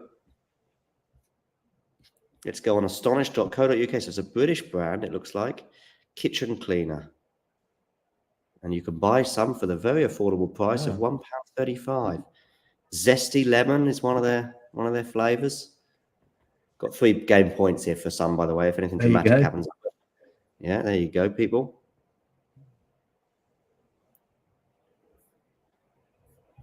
Yep, she holds comfortably. Yeah, 3 games all. So this is the Maybe that's what the half of the draw here that that's somebody is interesting. taking the final from. Poor Madison Keys got to 5-all. She was double break up in the third set, but at 5-3, so she lost one of those, and then at 5-3, she seemed to incur a groin injury or an ab injury, and just barely moved thereafter, unfortunately. Got Navarro against Goff. That's quite interesting. Yeah, agreed. I'd make Goff the favourite, but if Navarro plays like she did against Naomi Osaka a couple of rounds ago, then Goff is going to have problems. Is Emma okay there? Yes, she is, but she's lost the first point. So love 50. Okay. Paolini's having a great one, isn't she? Wow, first year, the French final, now this as well. Yeah. Badossa's Ashley's dark horse for the title. It's a bit late to be saying that, though, I think. You've got to say that at the beginning of the tournament. You can't say that. You can't say that when she's in the third set and potentially in a quarterfinal. You know, it's like me saying, "Oh, Lulu Sun was my I don't know what, my underdog to do well at the tournament." Yeah, well, you can't say that where she's like set to love up on Raducanu in the fourth round. It's a lovely winner there from Emma. I thought it might have landed out, so it must have been pretty close. John's not having that. Sorry, Ashley.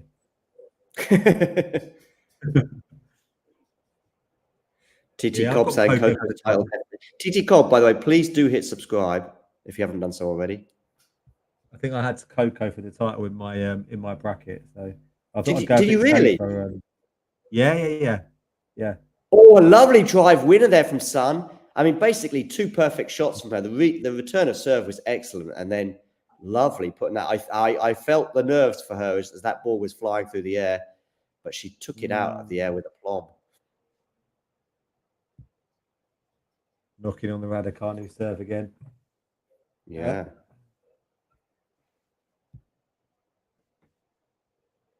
They're hard shots, those drive volleys, by the way, John, as I'm sure. They are. When things are tight, yeah. First serve for Emma's just long, I think. She's challenging it, is she? No, she's not. No.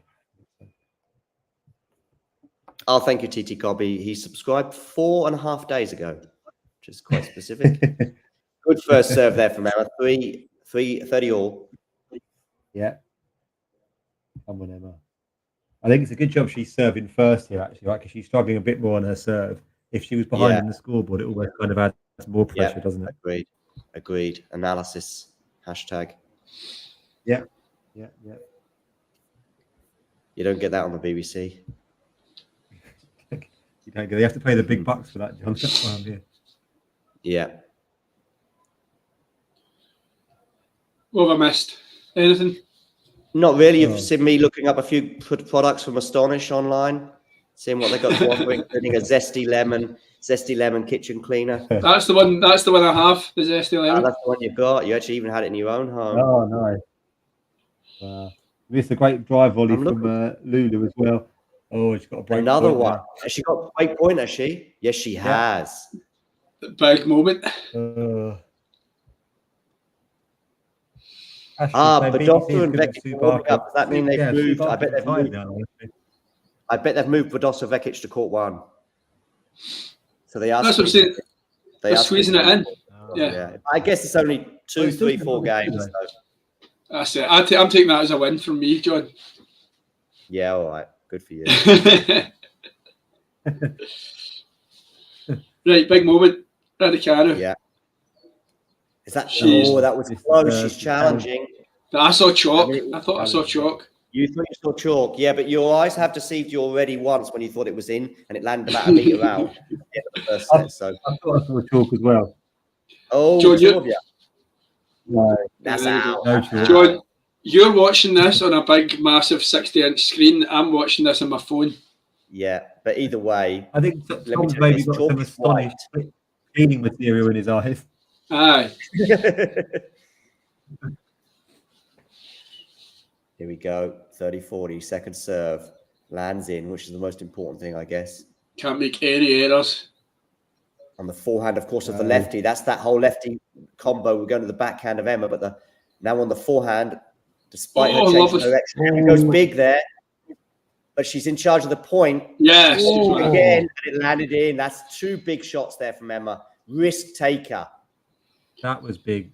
Really gutsy. Anything completely opposite of the English national team. At least she takes risks. What was a stat I was reading last night about them playing Jordan Pickford playing like the most long passes in the tournament by like 30 passes, like 71 he's played, and the nearest was like 41 or something like that by like the Netherlands or something. Is that also? Listen, I'm not far from here. I've been probably one of the biggest and most outspoken crickets of the English team throughout this tournament. But on that stat, you could also just say, yeah, but he's possibly the most capable goalkeeper when it comes to long passes left in the tournament. And he's also played more. There's only 3 goalkeepers whom to compete with, really, in terms of games played. But that could also just tell you that he doesn't trust the defence in terms of the ball, or they're not moving around. Or is the tactic fling it up to Harry Kane, who has done nothing? Yeah, he hasn't done a lot. He's got 2 goals though, still, hasn't he? How many did Scotland score? Yeah, but come on, one of those goals you would have put in, Jamie. The header. What was the other one? The other one was quite easy as well, wasn't it? Against Denmark? Oh, against Denmark. Both of those. My goodness me, I would have scored them. Oh, well played, Lulu, son. She was behind in that rally. Yes, indeed. A vicious forehand on the run. Be consistent. Yeah. Right. By the way, I'm just picturing.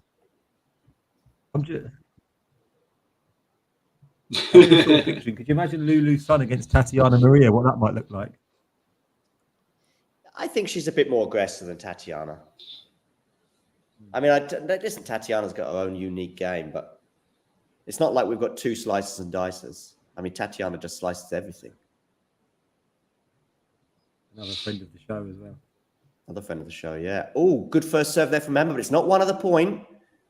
We're almost at neutral here. Oh, lovely, Emma. She doesn't mind playing the big shots when break point down. She plays the big shots. Listen, I know we've drawn the comparison with the England draws, but in terms of her game, she takes risks. The opposite of Gareth Southgate's England. That's a brilliant. I mean, I'd take umbrage more to Ghost calling it soccer than anything else I've read today. So, like, it might be called Major League Soccer in America, but every single one of their teams has FC at the bottom of their name, Toronto FC. Okay. So, what do you think the FC stands for, guys? Yeah, there you go. You do the maths. Good point. Argument over, Ghost. Argument over.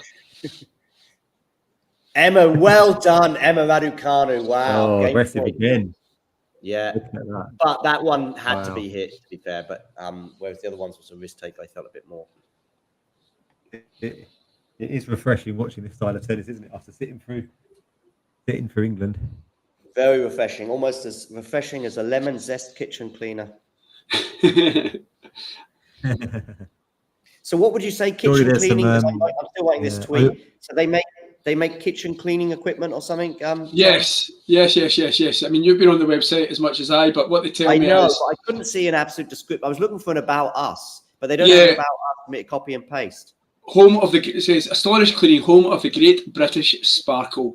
It says, Astonish is a family company which offers cruelty-free and vegan cleaning products. Where are you getting this on the Astonish? Oh, Astonish Story. There we go. Astonish Story, maybe. The magic of Astonish. Yeah, from humble beginnings. There we go. Got it. They're an oven and cookware cleaner. Door to door. All I will say is, surely the internet's picked up on this now. When you clocked it, you could have been the first man in the world to do so, John. I know, but it's taken me too long. I'm just... So, yeah, Emma gets out of that. There's got to be some sponsorship potential. Well, she's obviously getting sponsored off them. No, he's thinking about us. Oh, yeah, right. Good shout. Yeah, you could just play some videos of, like, you cleaning your big 60-inch TV screen while you watch the match. I'm going to get this lemon zest thing in there as well. Products. See, John's saying this, but he sounds to me as if he's on the website buying some goods. I'm not buying. Yeah. Just trying to put this tweet. Buying some zest. Oh, hey, Jake. It was really good, thank you, mate. Yeah, I watched the Switzerland-Italy game, which was a good game. Switzerland were Yeah, played really, really well, which left me quite worried for England yesterday. But I don't think they quite played as well against Italy as they didn't play quite as well against England as they did against Italy the week before. That was Let really me a ask you. Saka masterclass. He wasn't as good yesterday. Let me ask you, Jamie, what did you think of Berlin's stadium? Like I've been watching on the TV thinking well, I just thought you looked as if you're miles away from the pitch. Whereas I was in Cologne, yeah. And I was at the Allianz as well, and like both those grounds, you're literally on the pitch. Yeah. But I just thought Berlin's not too bad then. Yeah, it's a different kind of vibe, I think, isn't it? With Olympic stadiums, you're always kind of thinking that, obviously not made for football, maybe the atmosphere wouldn't be as good. But honestly, we were really high up, and it was a great stadium, really impressive. Yeah, no, it was actually I've been to quite a few stadiums. Your purchase not go through? No, worse. Ben Rothenberg's beat me to the punch. Well, how long ago? Tell me how long ago. 53 minutes. I think that was you were before that. I think I was. Yeah, but it's because, you know why? Because I got the picture. I got the picture from the internet, but it was a what do you call it? It's not JPEG or anything, so I couldn't. PDF. Yeah, no JPEG. I couldn't tweet it from my laptop, and then I started trying to make a thing, so I converted it to JPEG or something similar. But in the end, I just went to my phone, because then from the phone you can save it as a JPEG a lot easier. Anyway, it is what it is. We move on. Probably Ben Rothenberg was tuning into the show. He heard it. He raced to the punch. He got there first, but he didn't really. Yeah, I don't doubt that. Yeah. And now he's got 200,000 followers. Why don't you send a wee spiteful? I just sent something under that comment, and it's just quite spiteful. I said that first. Yeah. So but then it just looks like I'm exactly being spiteful. So he goes from 200,000 to 4 million followers. I actually lose 10 followers because it looks like I'm basically cheating, and I'm doing a tennis letter. Well, why don't you start an online spat with Ben Rothenberg, and that'll maybe get some. Yeah, I know. I've seen people do that. There's somebody who's a social media influencer. I saw her. Or you could say something like astonishing, couldn't you? Yeah, I could do. Right, 15:30 here. Anyway, Emma, trying to attack this second serve. Goes really deep on that return. It's a good. But she's blown the forehand. Albeit that she's had far more trickier moments in this match on the forehand side, and she's pulled off some great shots. So if you're going to make that error, do it at 15:30, not at 30:40 on your own serve. She's smiling. She sees the funny side of it as well. She does indeed.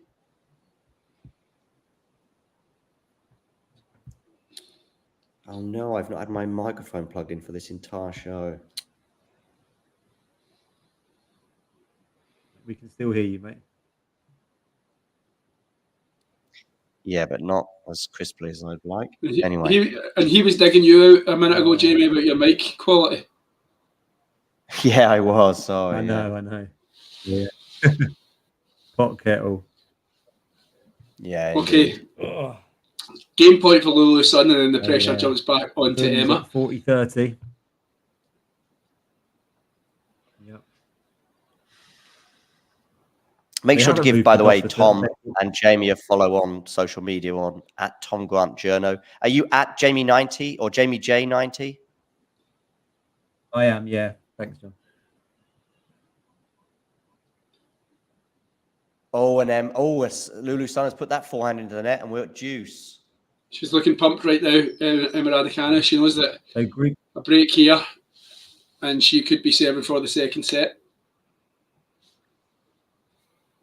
Grigor and Medvedev are actually warming up on number one court. You've got Badosa still finishing on number two. All right. Has it stopped raining then? I take it. No, it's number one court, he said. No, but I see number two court. They've got back underway on number two. I think. Okay, so they haven't squeezed in. It's not raining. I was thinking they've moved over number one court, but no. Oh, what a winner from Sun.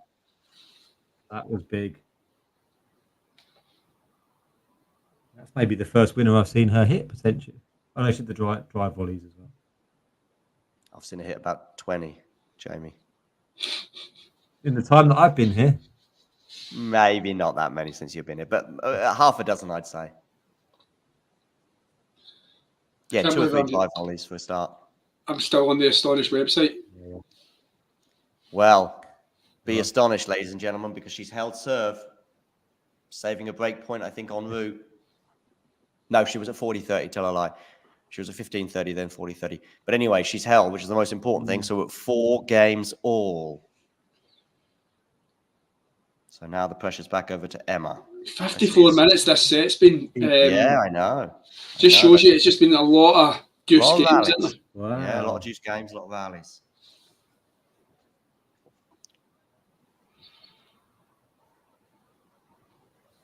What would be the reaction then, do you think, of the British tennis fans if Emma was to lose this one? You know, is there going to be a bit of an outcry? There'll be about 1 million misinterpretations, that's for sure.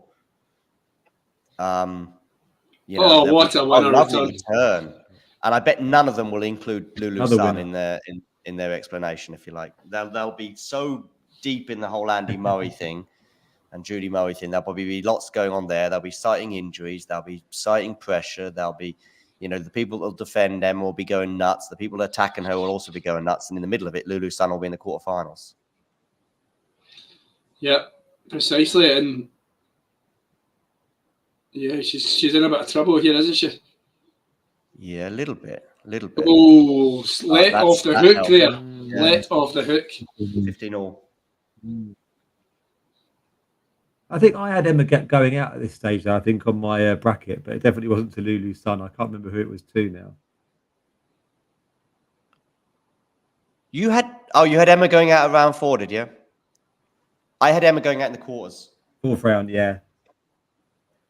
Okay. Yeah, I had her going out in the quarters. Can you remember who against? No, I don't. But that was when it got tricky for her, basically. Her 2 tricky matches were, for me, on paper, were the first round against Alexandrova, but of course that match never took place because Alexandrova pulled out at the last minute. And then it didn't get really tricky again until the quarter. So even although I didn't have Lulu's son in the 4th round, I don't know. Who did Son beat en route? That may tell you who I had.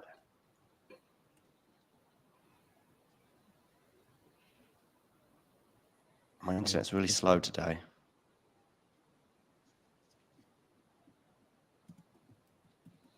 If I knew who she beat en route.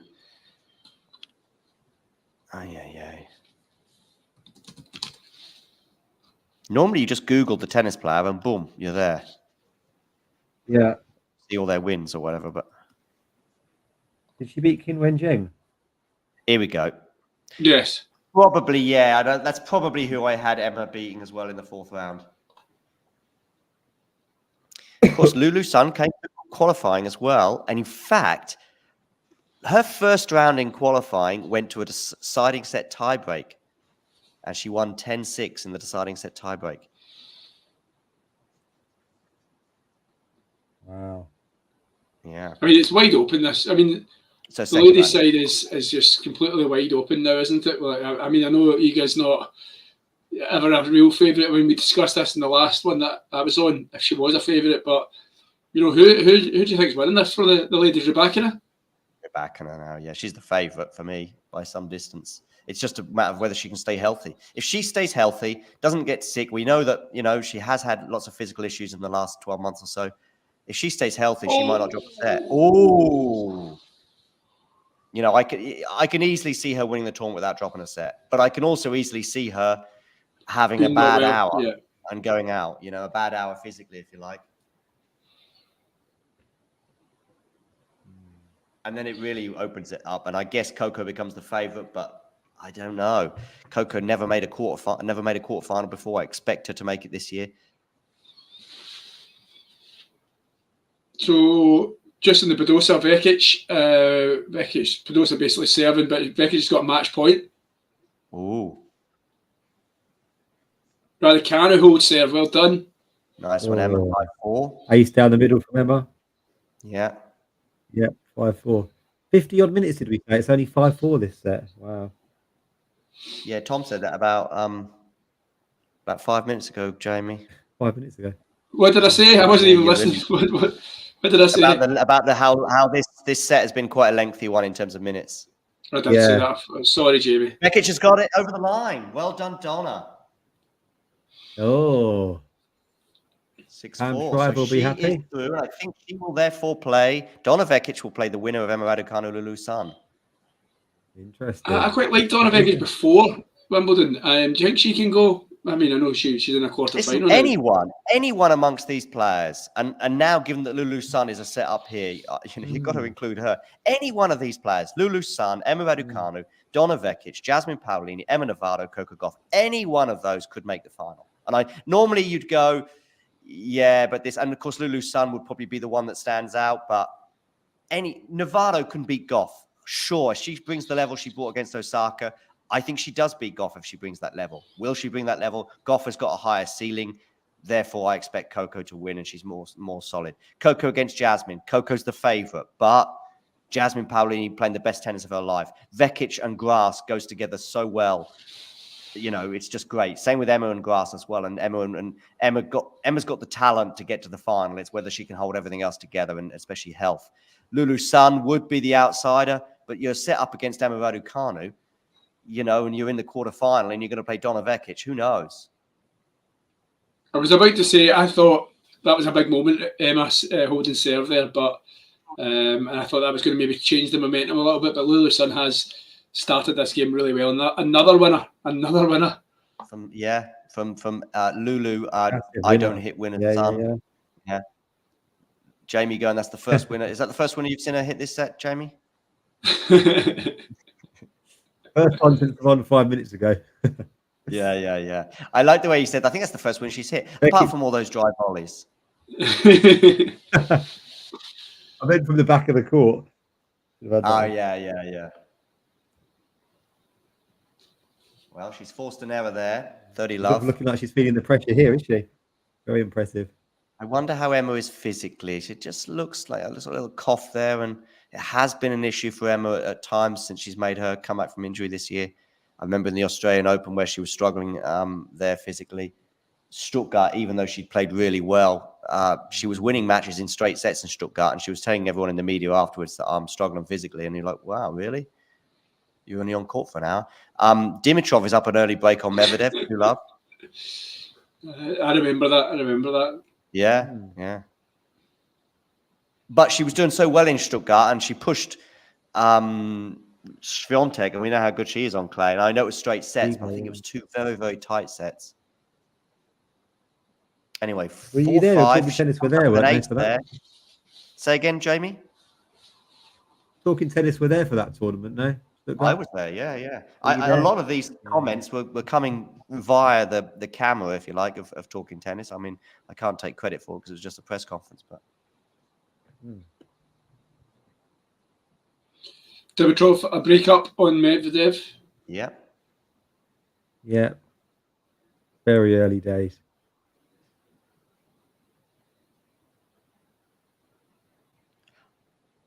Right, game. Impressive 5-all.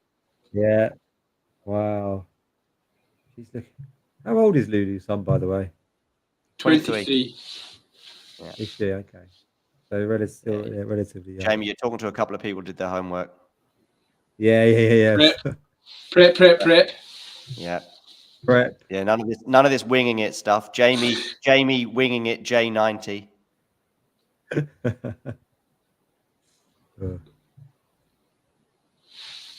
By the way, Tom, Jamie's an Andy Murray fan. I am, yeah. Just bringing you two big a bit Andy closer. Murray fan. Thanks for that, John.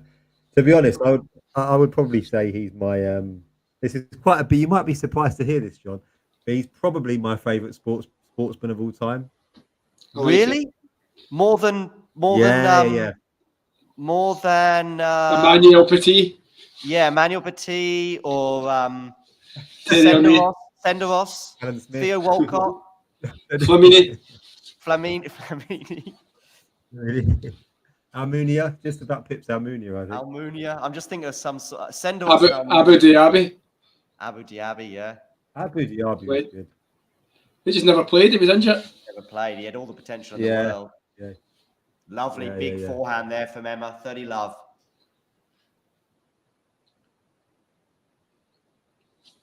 The crowd are enjoying it. Still another match to come, right, as well, on centre.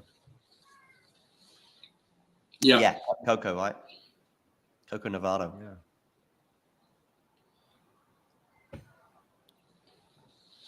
Yeah. We had some bad luck on our court 2 tickets, by the way, last week. We had we were due to see Jack Draper. Of course, he got moved to centre.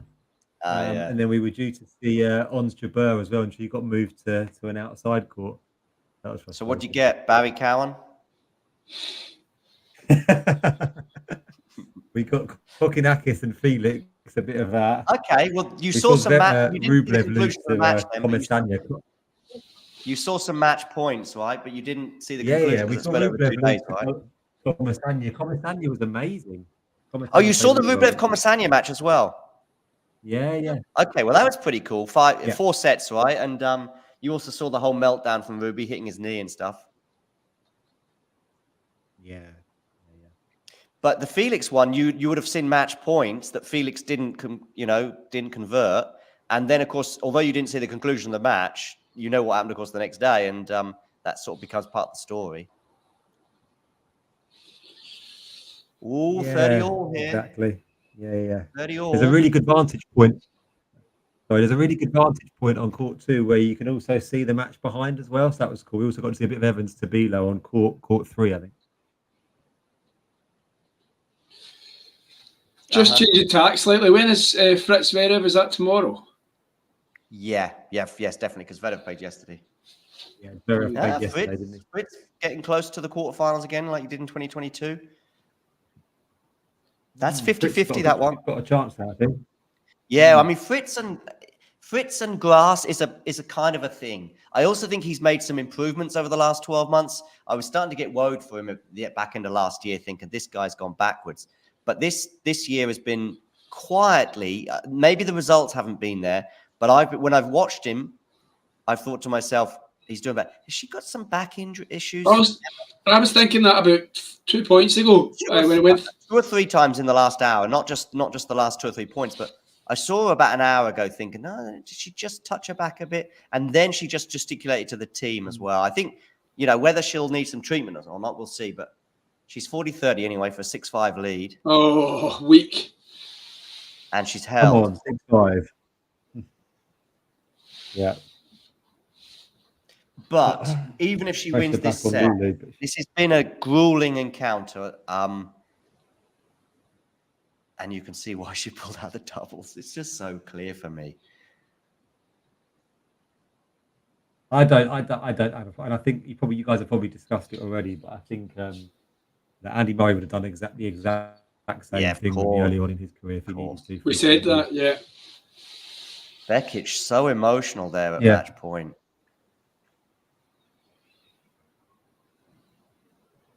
And winning a tight 3-set. Better run than last year, because I remember last year. Yeah, she was highly fancied, wasn't she, last year? On grass. She got to the final in Berlin. Who did she lose to?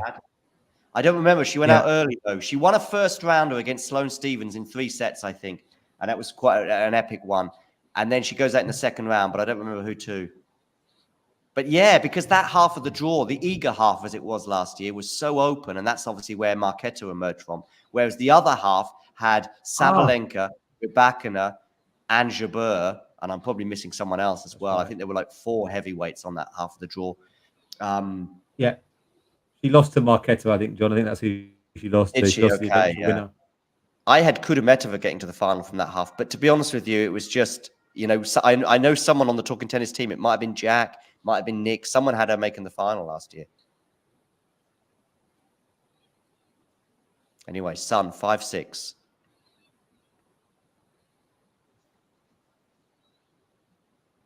You missed last week, Jamie. You missed quite a few second serves to look at again. You missed quite a few Kokinakis sort of puns and jokes in the live chat last week, Jamie, or earlier on this week. You can imagine the direction they were going in. Who were they coming from? Can I guess? Yeah, well, you can guess some. You'll guess one of the people, of course. Ghost. Yeah, he was loving it. He was loving it. I mean, there were others, by the way. In fact, I think Sean maybe came up with the most risque one. I can't remember exactly what it was. Oh, I know it. Yeah, I know it included the words and skin. That was Sean though. Damien was trying to get involved, but Damien is lame with the puns. He thinks he's some sort of king of puns, but he's just not. 15 all here. If it goes 15-30, that's a definite sniff, Jamie. Oh yeah, at this stage for sure. Yeah. Ooh, Drop shot. Drop shot. Can Emma take it down? Is that landed in? Yes, it has. Now she's got a really difficult smash, but that's landed in. But now we're back at neutral. Oh! She's gone long there, so we are at 15-30. Look at that scream from Emma. Wow. She nearly blew it. She nearly blew that. Yeah, but that was a really difficult smash. I was more concerned that she was going to miss the smash. She nearly did. She nearly went. She was very close to the baseline. That wasn't like a smash that she should be winning. For me, I was almost relieved that she just was almost at neutral. Because as I say that, she's got a smash, and then a second later, she's at neutral. You think, okay, that's a bad smash. But it was just so difficult. And she did basically everything she could. She got a lot of depth on it. Okay, block, backhand return. Yes. Now we're at neutral. I'd keep... Oh, that backhand's good, though, from Sun. Oh, good backhand. And that's a lovely forehand there. What were you about to say there, John? What were you about to say? I was about to say, stick to that righty-lefty forehand to backhand combo. And there she goes, touching her back again. I think there is a twinge there at the very least. But then she pulls up a big backhand, as I said, I was just about to say it. And then she hits a forehand winner. But I was beginning to think, she has got a bit about her, Jamie. Yeah, look at you bringing the football slogans and phrases. Sounds like Gary Neville. Yeah. I saw him in Berlin, Tom. Gary Neville. Oh, there you go. Now that's a bad from set point. That was a bad set point. The pressure. I said it was going to come at some point. Anyway, I saw Gary Neville in Berlin. Did you hug him? Did you say, Gary, you're my favourite person? No, you're my favourite human in the world? He was pacing up and down like a guy who was on the verge of a heart attack on his mobile phone, trying to hail down a cab. He just looked one big bowl of stress. And this is a week ago, before he then... You see Roy Keane picking her out, rightly so, on that show, basically saying, listen, you gotta change your life, man. You can't be doing this. And he just looked like, honestly, you can't live like that. No. I was just watching him for minutes. I was like, I mean, some people go to the zoo in Berlin. I just watched Gary Neville. Oh, lovely play there from Sun. Juice. Oh, that's big. That's big.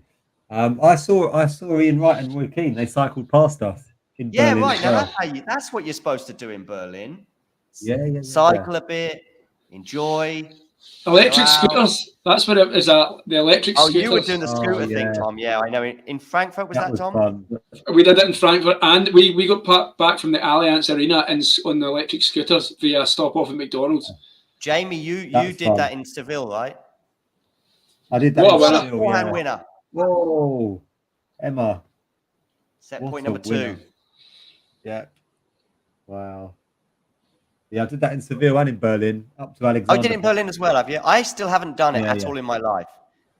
And yet I'm in a city in Bonn where people do it quite a lot. The thing that annoys me is the people that are on them are a little bit cocksure themselves, a little bit happy. Sometimes they stick the spare leg, they sort of stick it in the air as a sort of a, hey, look at me, mother people. You just don't like the ones that are doing wheelies past you. There's these guys that are just doing... I don't mind wheelies. Anyway, listen, second serve here, set point, Emma Raducanu. Come on. This is where you wouldn't mind just sort of getting the ball back into play. Yeah. Maybe. Yeah, but you were pushing. She's done it. Oh, there you go. Yes. She pushed her way to the set. That was your advice, Jamie, and it worked. It did. Can't be all told you we were That's going brilliant. 3. You did say this, John. You did say this. I'm going to jump away and put my son down because he sleeps at 7 o'clock, and then I'll be back, guys. All right. See you soon. Oh, don't miss much, Tom. Come back. What was the duration on that set? That was well over an hour, wasn't it? Maybe 70 minutes. I think it was over an hour. And Emma's going to go off court. I wouldn't be surprised if she might get a bit of attention to that back. Yeah. Ghosty asking, how many times have you been cruising for cock at Wimbledon? Just the one time, Ghosty, just the other day. Yeah, there you go. I don't know who Nathan Fillion is, but I guess that's an American sports star. Yeah. Abu Dhabi at Arsenal was Zverev at Slams. Yeah, Titi Cobb is a bit left field with some of their comments. 1-set-all anyway, as I look at Dimitrov facing a break point, and he's shanked that backhand, Tsitsipas-esque, and they're back on serve. Oh. Wonder what the odds are saying now on this. You make Emma the favourite now, John? Emma will be the favourite with the bookmakers, but I think it's 50-50, just because of the physical side of things. I tend to agree. I just think the physical side makes it a bit more even. If I was very confident in Emma physically and it hadn't been such an attritional set, I would be going with what I suspect is the bookmakers making her the favourite. But yeah, 3 to 1 of that, yeah.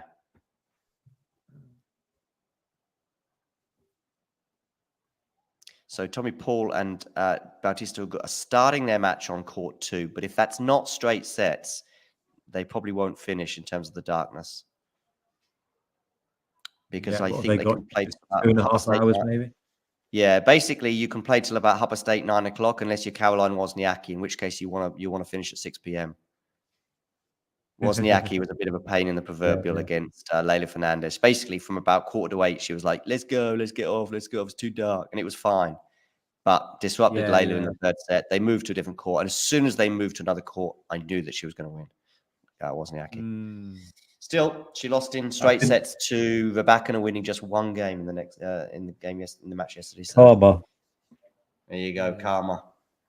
That is a bit more of an issue, isn't it? Since they moved Wimbledon back another week, I guess they do get a bit a bit less light, I guess. Because I remember they used to finish up until about 9:30, I think, before in the first week. Maybe there's a 15-minute difference. You're right. Yeah.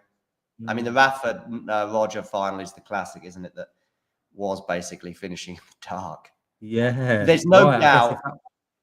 There's no doubt the umpire has been interviewed about this, I think, and if not explicitly said, has severely hinted at, despite the proximity to the end, if Roger breaks back at 8-7 and it goes 8-all, they are not playing anymore, despite the fact that you're just a few points away potentially from the end of the match. Yeah, yeah. And I'm not seeing the greatest tennis match of all time come to an end. You wouldn't have gone back on the Monday?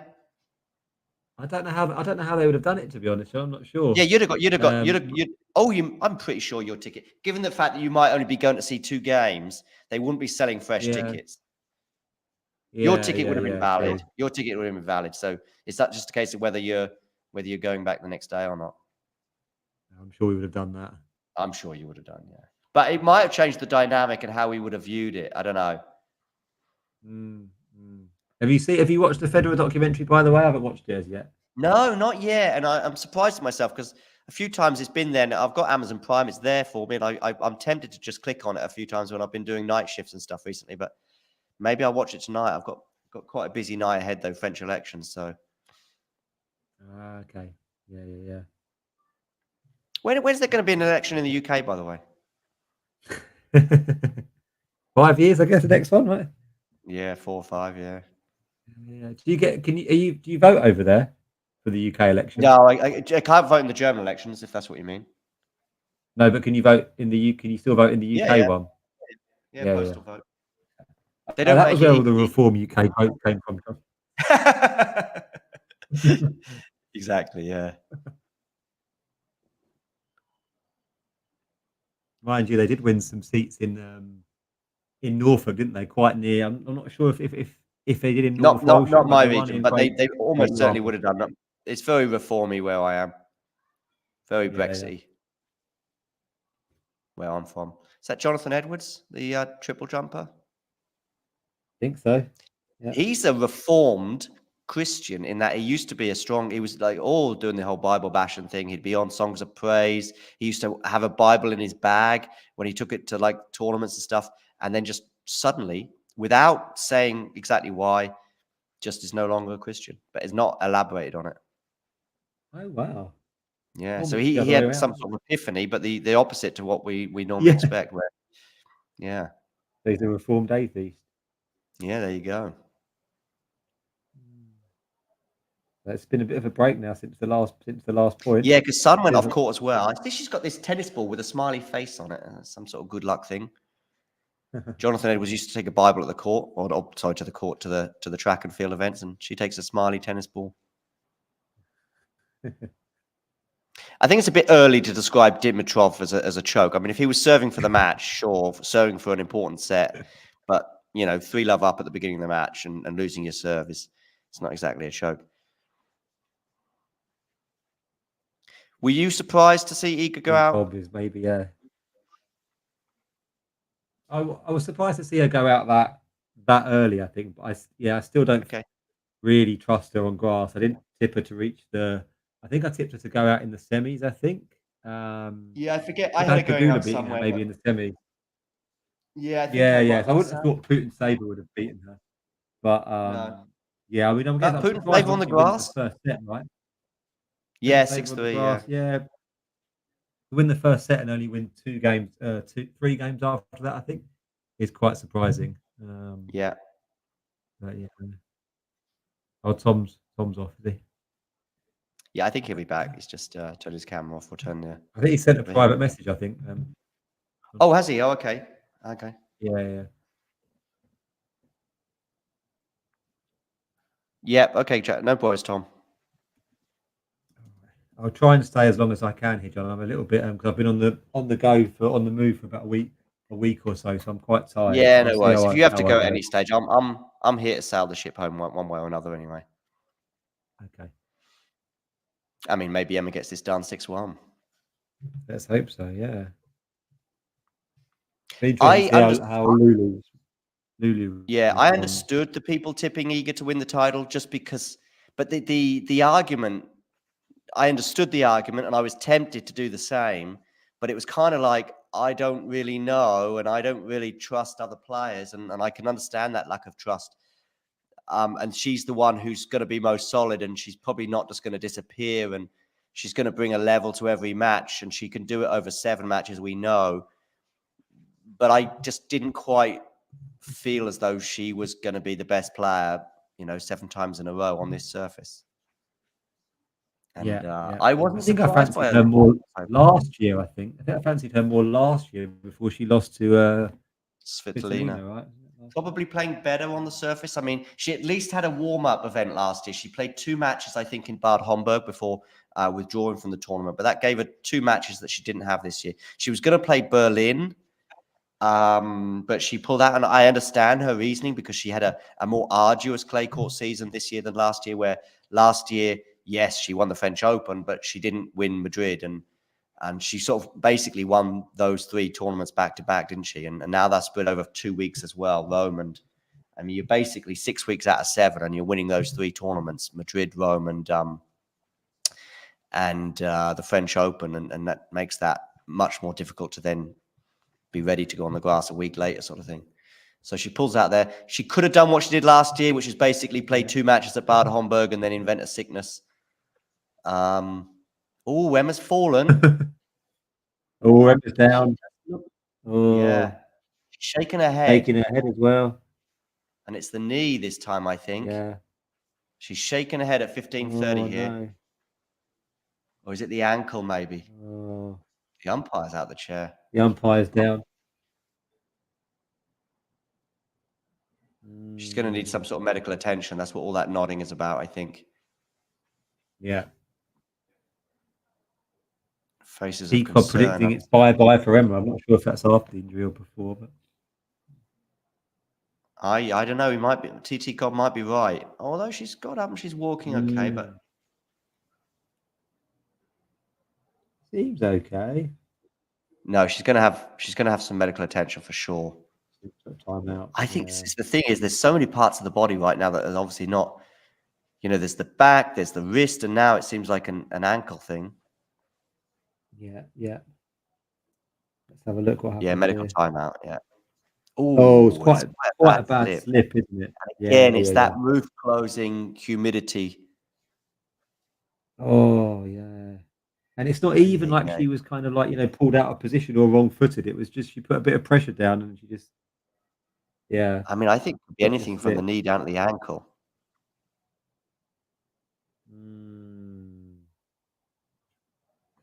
This is concerning.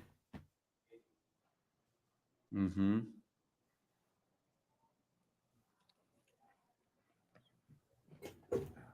Medvedev is up a break now, 4-3.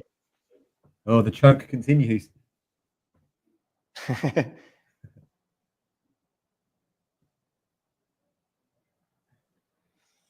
been a long match. It's been a 2-hour match, hasn't it? Yeah. Yeah, it's a bad slip.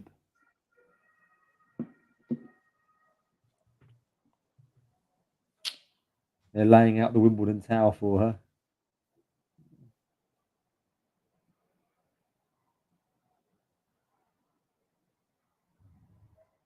Hey, Snarehill.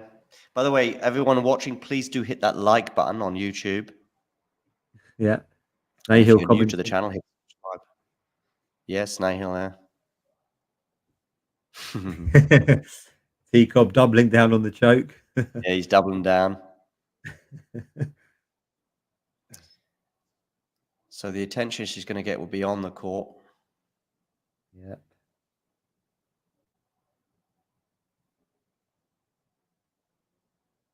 Which will mean there's only been about 3 points played, probably in about 10, 15 minutes. Yeah, because there was a lengthy break, wasn't there? Emma was the Yeah. second player to return to court, but they both had quite a bit of time off court. Mm. By the way, I went to the Wimbledon Museum last week, John. I think I told you. Yeah. You been before? No, I Museum haven't. Library? Worth it? I would say it's worth it. Yeah. Free entry?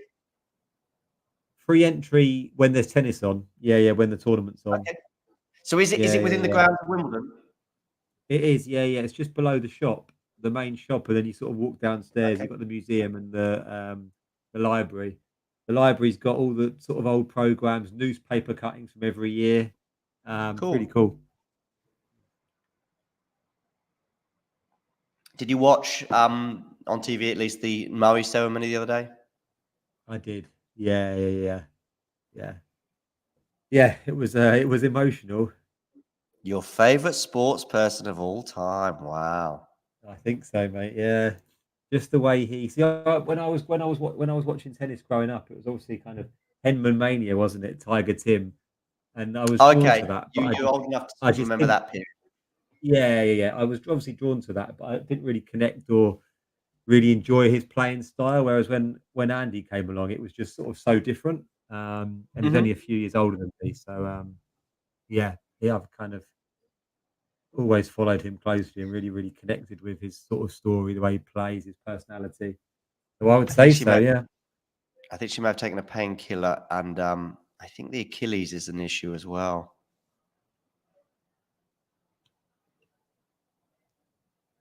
Of course, Emma making a fourth round in 2021, and it was a fourth round that she was unable to complete that day due to sickness, I think, against Ayla Tomljanovic.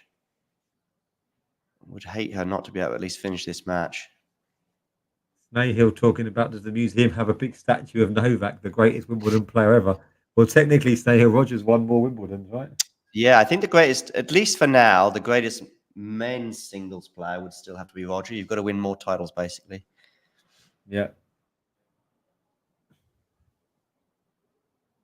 Lulu going off court again, maybe? Or no, I think she's just going to maybe practice some serves, or just going to talk to her team. Talk to her coach. There's that guy Shane I was telling you about, Leonage, behind her, behind the coach. Right.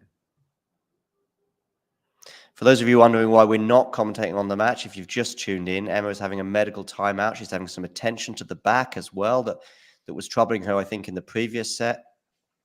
She's had some attention to the Achilles as well, and the knee too. So all different parts of the body here, of course. And I'm watching this fall again. Oh, yeah. I'm pretty sure she's going to retake the court and play some more points, and we'll see how those points pan out. And then there'll be a decision to be made. But I'm optimistic that she's at least going to see how she's at. Bearing in mind how she walked, she's shaking her head though.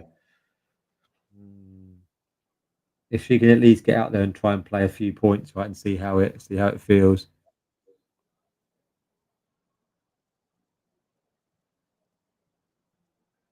The back, of course, is going to come under strain when she's serving, and of course she is serving at the moment at 15:30. Snahill, there is a statue of Fred Perry, by the way, at Wimbledon. If you didn't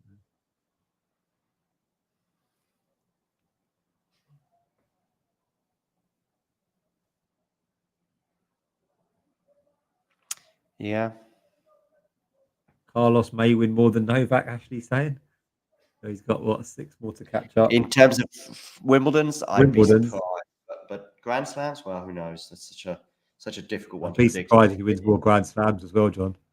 Yeah, no, I would too as well. The only thing I've said about Carlos with any sort of conviction is he's going to win 10 or more. Just because it became I was in the queue last year with Jack and we were chatting about this exact point, and it was just a nice sort of round figure over or under that you could. I think it's fair to debate on it. It's impossible to say whether he's going to win 22 or 21 or 19 or 18, or even if he's going to win 5 or 6. But if you just said to me over or under, is it possible to come to a conclusion? I think it is, whether you agree or not. And I said 10 or over, and Jack was like, he went under. Under, okay. Yeah, I know. That became a real point. It was like, what? That was last year, though, was it? Jake, keep up, Jake. We've been talking. We must have mentioned this about 10 times during the stream. Look at Snahill having a little joke at my expense regarding my age. Look at that. No respect. Did you say that was last year, John? That Jack said that. Yeah, in the queue at Wimbledon. So this is before he wins his Wimbledon title, but he was in the 3rd or 4th round at the time. Maybe Yeah. But he still only had one then. I'm sure Jack might change his opinion now, potentially. No, because we spoke about it a week or two later. We were also on a show, and we actually I then pieced a few things together and did a whole thing about maybe even a month later. So he's now won his Wimbledon title, so he's on 2. And we sort of brought it up on, because of course this is just a chat in the queue. But then a month later, we did a show, or I was doing a live watch along, and we did a 10-minute segment on it basically, and he sort of doubled down. So there you go. Hey, wow, double down. Double down again. I'm doubling down on the use of double down. Here we go. 15:30. Emma's serving here. Let's see how this serve is, particularly if, as I say, the back will be under a bit of strain here on this particular serve. Here we go. Let's have a watch. Oh, it's an ace. Chalk through up there. And she's clenched the fist, which I always look at when players are struggling physically. How are they? Because you don't clench the fist if you're if you don't think you can go on and win the match. No. So let's see if she can serve this out and then sit down, and we're up on the scoreboard again, serving first again. 30 up anyway. Yeah, that could be important. She's got a few games, a couple more games until she can sit down as well. Don't forget change ends. Oh, of course, yes. I'm looking at the 1-1, thinking it's going to be 2-1. But yeah, of course, one love. Sorry, yeah. Yeah, she's got 2 service games yet. Keep up, John. Come on.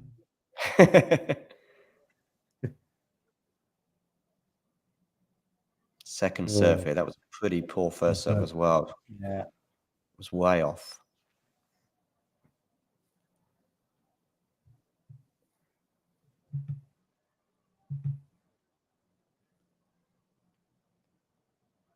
Oh, she's going to be tested here. Oh, she's not making that. 30-40 break point, Sun. Yeah, very nice.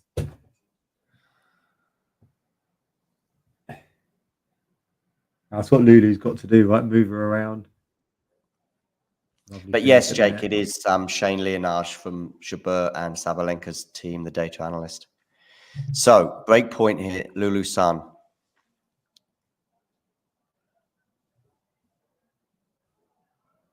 First serve into the net. I like how our streams are dead in sync. Yeah. Quite rare that happens.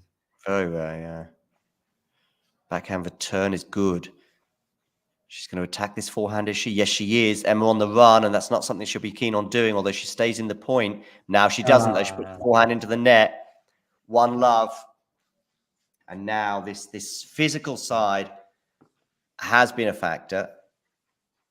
And that's what made me doubt Emma's capabilities of winning this match, even when she went before losing her serve there. Is Grigor injured? Asked Ghosty. Don't know. Oh, what's the score over there? I'm guessing he lost the first set. I mean, he was down a break. He was up. Oh, I and then see. down. He's limping. Yeah. So I'm seeing this. He's had a fall as okay. well. Oh, that was Certainly quick. from 9 minutes ago, somebody tweeted this and also mentioned that he'd been limping. So, oh dear, 2 players that are struggling physically right now. Presumably that's under the roof as well over there. Court Yeah, one. again, slipping and sliding. Tommy Paul Bautista are good on serve, 2 games all. Yeah, Emma returns and moves here.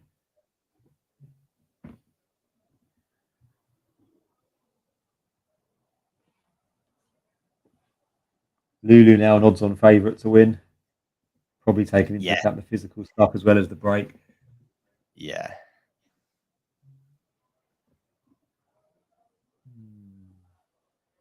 Yeah, it's difficult to see. I mean, normally you would just be like, well, no big deal. Emma just needs a break. But given her physical travails, I find it tricky to imagine an Emma winner, but we'll see.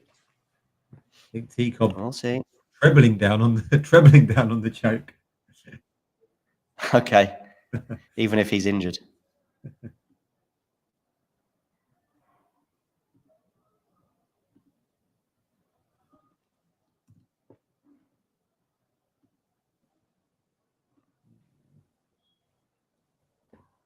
Getting them. Oh, what's happened? Yeah, there's Dimitrov. I think he's retired.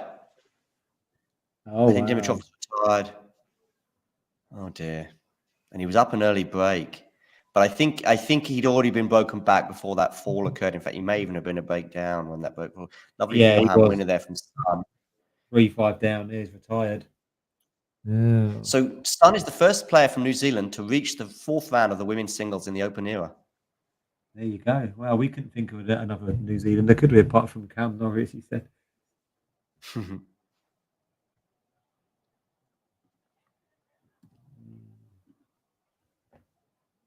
They're getting their money's worth on centre court at the moment. 7:10, still another match to come.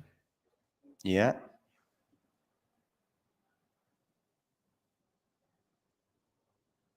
Oh, forehand winner there from Emma, 30 all. Yeah, come on.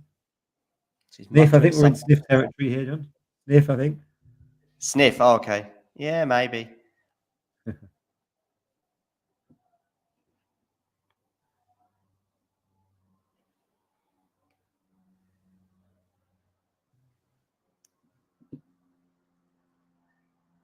Oh, wild serve there from Lulu Sun.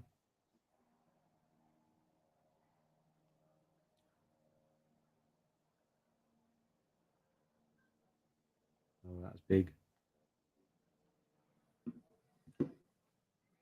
Yep, Snahill from New Zealand. Snail, I think, is in India himself. Okay. A big summit in the Gal. So Medvedev versus Sinner, is that the quarterfinal, Medvedev Sinner? I think so. I think it is, yeah. I think Medvedev might get battered as well. But I know where I know where Snehill's coming from. Medvedev's performance in the semis last year was disappointing, wasn't it, to say the least? Yeah, against Carlos, yeah. Against Alcaraz, yeah.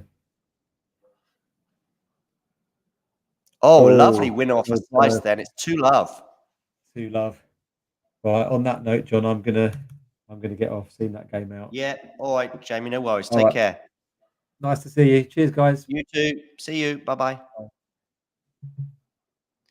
So, Lulu Sun, 2-love up, obviously, with a break. Emma Raducanu serving now. And she certainly can't afford to go a double breakdown.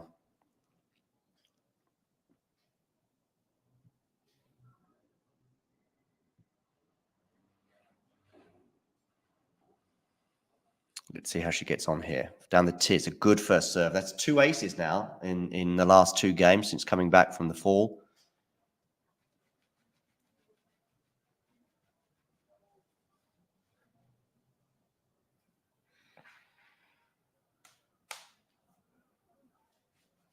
Okay, so 15-love. Ball toss. I mean, she seems to be serving okay, considering that's a part of the game that I was particularly concerned with the back, although that's gone long. Service speed, 104 miles an hour, seems to be reasonable.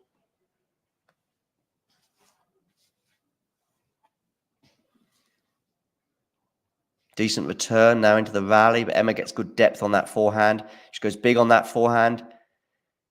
The forehand's still looking okay. That's a lovely backhand there, but she's in trouble there, Emma, and she puts the forehand into the net, 15 all. But physically, not bad. Let's say that.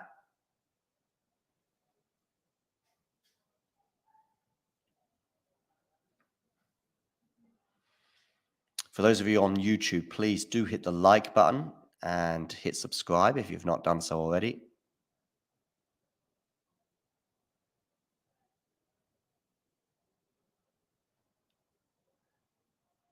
Backhand return there. Forehand from Emma. Now on the forehand with a slice there from Emma on the forehand because she's on the defense. Emma Raducanu, forehand, backhand, loopy backhand there, and she's paid the price. That was a mistake tactically there from Emma.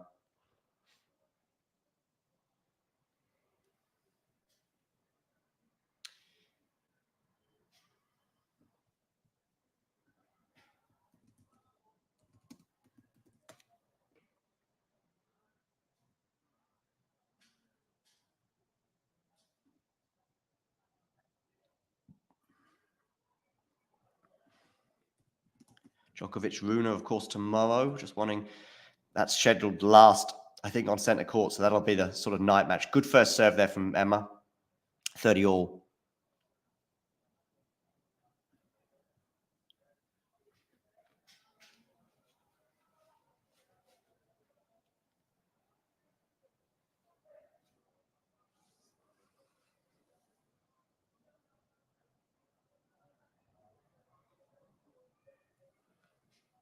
Okay, clips the net there and goes wide. So a second serve here for Sun to look at.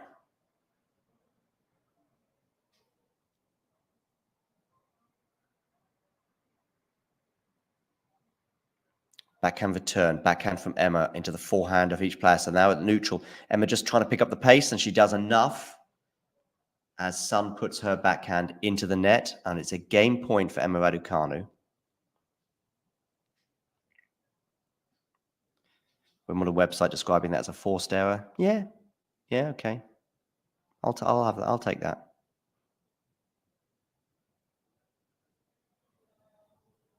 Okay, Raducanu's serving here. Where are you going with this one?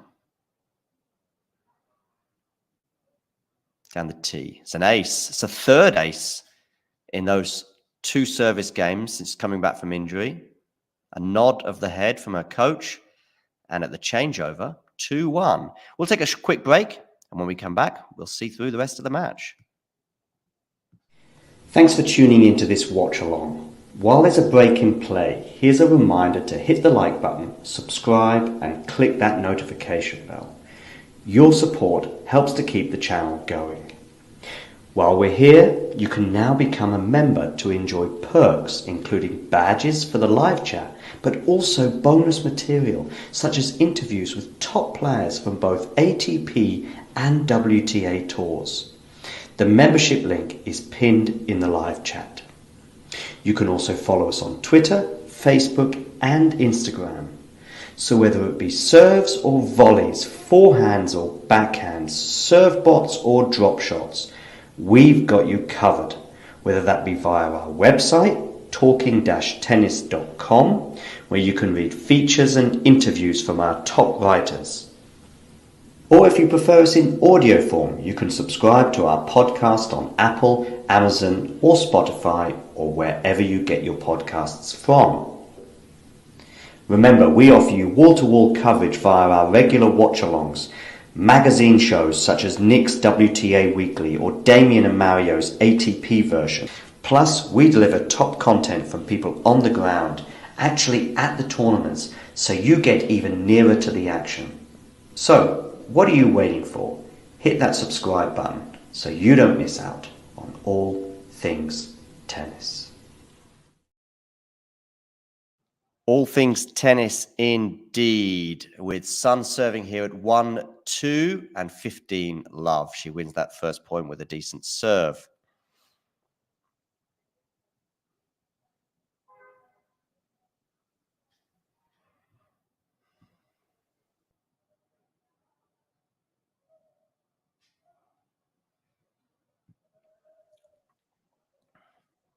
Another good serve, but she's into the rally now. It's a good slice, though, from both players, actually. Now it's on a forehand slice. Emma could have come into the net there, chose not to, but she didn't need to because Sun has gone long.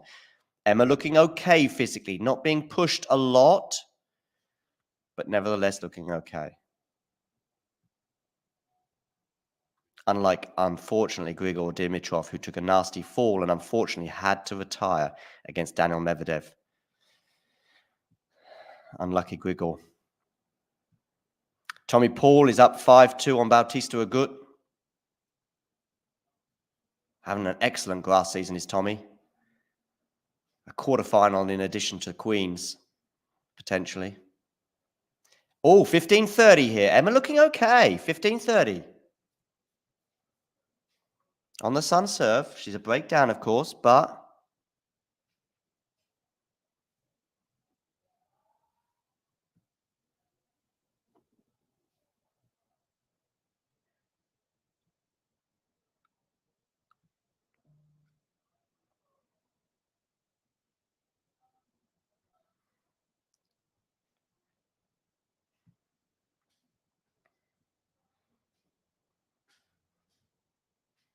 Okay, Sun to serve. Backhand return from Emma. Good depth on that return, but that's a lovely forehand from Sun. And now it's Emma on the rush. Good backhand cross court. Wow. Sun really picking up the pace there and reaping the rewards. 30 all.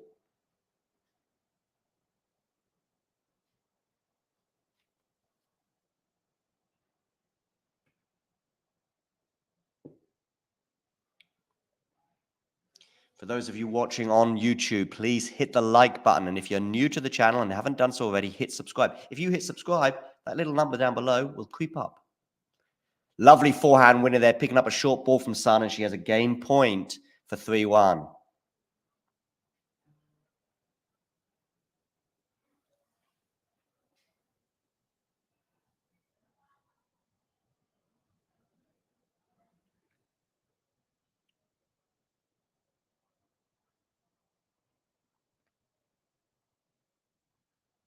Second serve here for Emma to look at to try and force a deuce.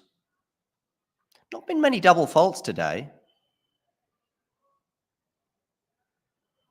Forehand return from Emma's decent. Now they're at neutral in the rally. Emma goes big on the forehand, but she goes long. 3-1 now, Sun leads. The good news is that Emma looks physically okay. Still think we could have a bit of a smoother movement from her, but bad news is she's a breakdown in the third set, and she's serving at 1-3. 2 hours, 26 minutes. This really has been a slog at times. In a way, I mean that in a good way, actually, because I think the second set wasn't lacking in aggression from either player.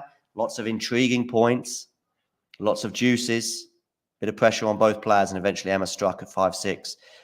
Backhand return, forehand now of Emma into the backhand of Sun, as that exchange that I said might be quite favourable for the Brit does reap its rewards, and she's at 15 love. Remember the righty-lefty combo. Sun is a lefty. Emma Raducanu yesterday was practicing with Liam Brody, who's also a lefty.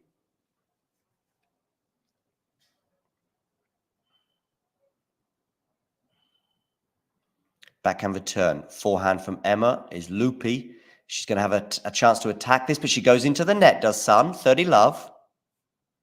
Couldn't punish that one. Bautista Agut serving at 2-5, serving to stay in that first set against the Queen's winner, Tommy Paul.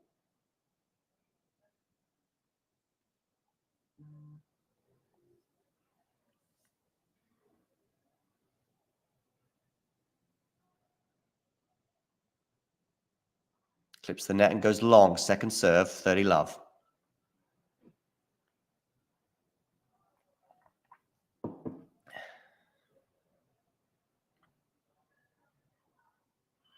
Backhand return is good. Forehand from Emma is even better. Forehand here from Emma. She's coming to the net, but she's a little bit vulnerable. Is she going to win that point? No, she's not. That was a difficult one to commentate on because one player was up, then the other player was up, then the other player made not an error as such, but in the end, Emma was a sitting duck at the net and Sun punished her. 30-15.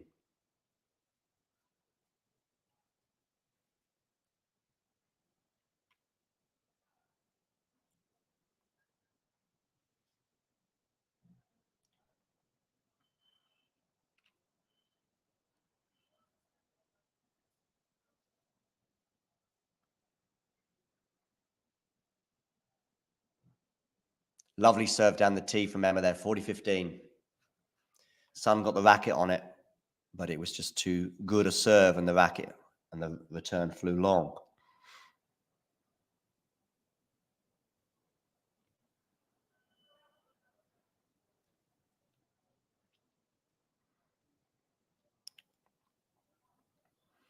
Okay.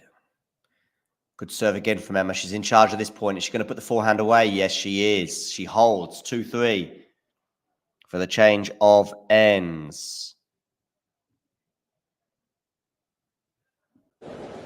Ready. Play. My name is Clara Towson, and I'm a friend of the show. Boom. I am Francisca George, and I'm a friend of the show. Perfect. Hi, my name is Susan Leemans and I'm a friend of the show. My name is Zainab Summers, and I'm a friend of the show. Boom. Hey guys, my name is Sasha Vickery, and I'm a friend of the show. Boom. Hi, my name is Lloyd Harris, and I'm a friend of the show. Perfect. Hi, my name is Jasmine Paolini, and I'm a friend of the show. Wow, Jasmine, you got it in one time.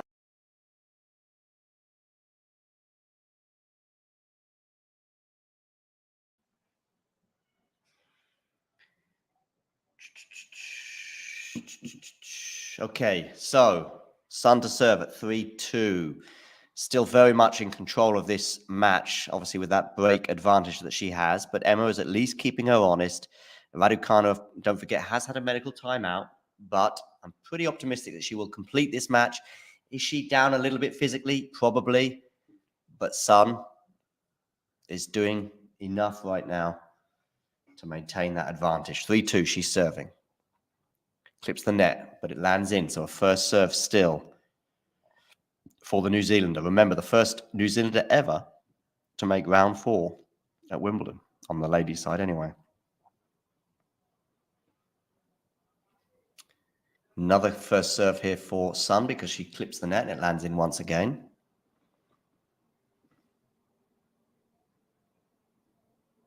Second serve now because that serve hit the net.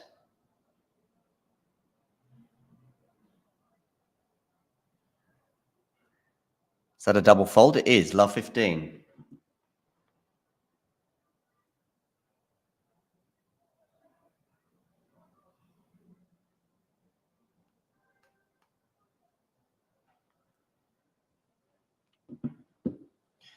Backhand return from Emma is decent. Forehand is not good from Sun. So it's love 30. Very good Snahill there with a little Sun pun.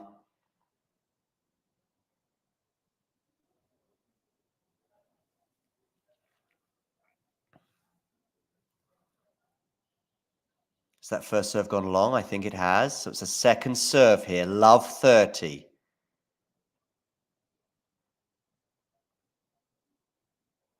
Oh, chalk flew up there. Oh, that was a risky second serve. 15-30, bringing a smile to Emma's face. You could call it luck, but then you could call it accuracy. Whether she intended to get that close to the line, don't know. Either way, 15-30. Good first serve there, but well defended from Emma. But she's on the defense again. Smash here is put away by Sun, 30 all. And from a bit of a perilous situation at love 30, things looking a little bit better now for the New Zealander at 30 all.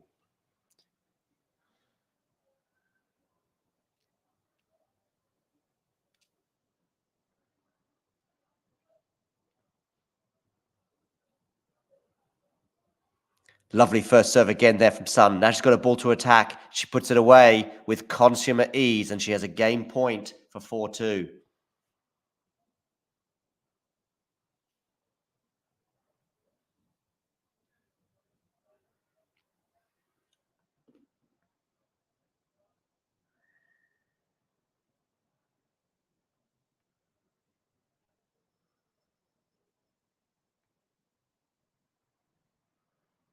So 40-30.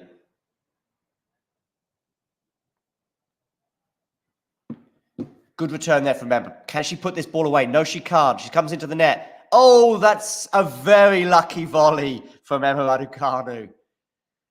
There was a fairly easy put away at the net, and at first I thought she'd put the volley into the net.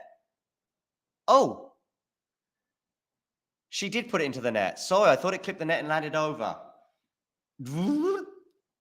Not a great volley from Emma Raducanu, dumping that into the net, and it's 4-2. My bad. I thought it had clipped. For some reason, I watched that. I thought she clipped the net and had landed in. Anyway, it is what it is. 2-4 now. Good first serve there from Emma. Enough to win the point, 15-love. She's at least, since she's come back from that medical timeout, she's at least serving pretty well. I mean, I know she ended up getting broken, but don't forget she returned at 15-30. Emma Raducanu trying to become the 7th British woman in the Open era to reach a Wimbledon quarterfinal. Who are the other 6? Well, Virginia Wade, Sue Barker, maybe. Jo Jury, did she make a singles quarterfinal? Did Heather Watson make a quarterfinal? Joe Conter. These are players that I feel all made sort of 3rd and 4th rounds, but I'm not sure if they made a quarterfinal. Emma Raducanu erring there on the backhand side, so we are at 15 all.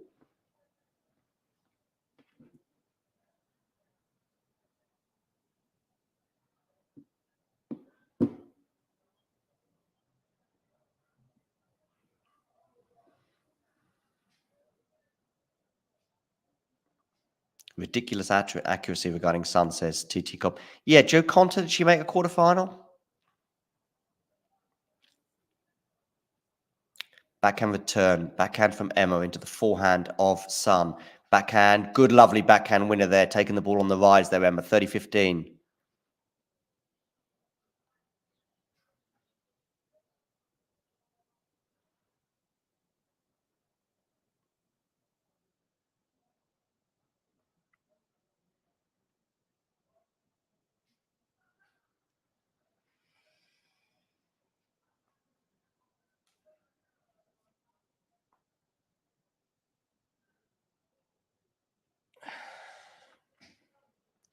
Loopy forehand there from Emma. Again, that's an attack that's often not worked well today. This is a strange rally, but we're still at neutral now, or we're back at neutral now. Lovely backhand winner, though, there from Sun. 30 all. Is Emma running out of ideas?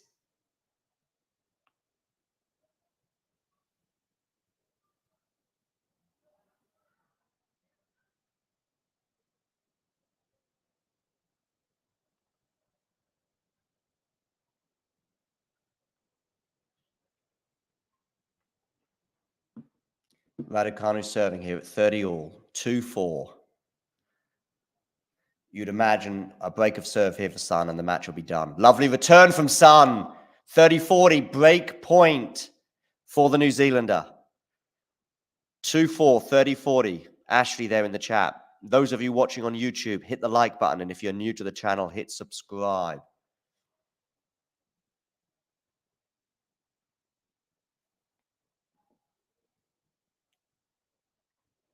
If you're watching on Twitter, please do retweet and share. Ooh, that serve was wayward from Raducanu. So it's a second serve here at 30-40. Can Sun punish that second serve like she did the previous one?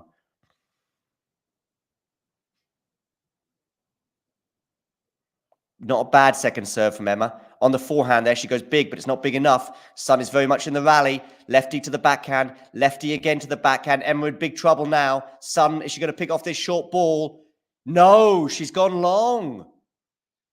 She's gone long, and she's going to challenge, I think, but I'm pretty sure she went long. She thought she'd won the point. She clenched her fist thinking she'd done it, but I was pretty sure it had gone long. And she's not challenging, possibly at the advice of her team. Deuce.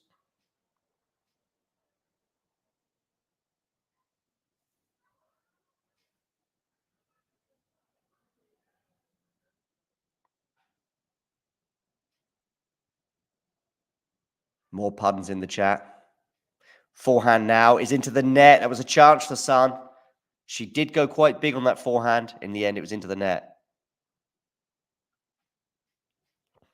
I think TT Cobb is not getting the Snehill puns regarding the sun rising.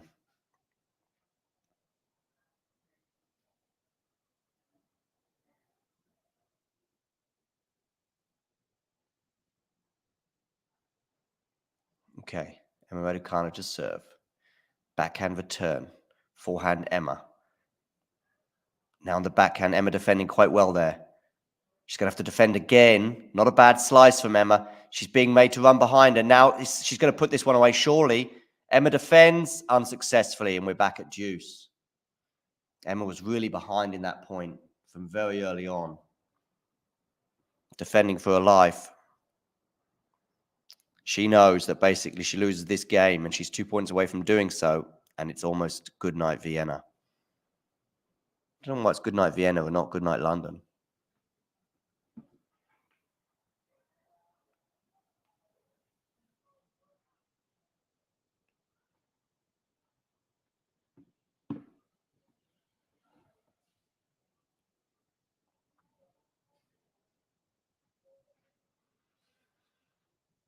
Second serve here at deuce. Hi, Katya. Katya's tuning in on Twitch.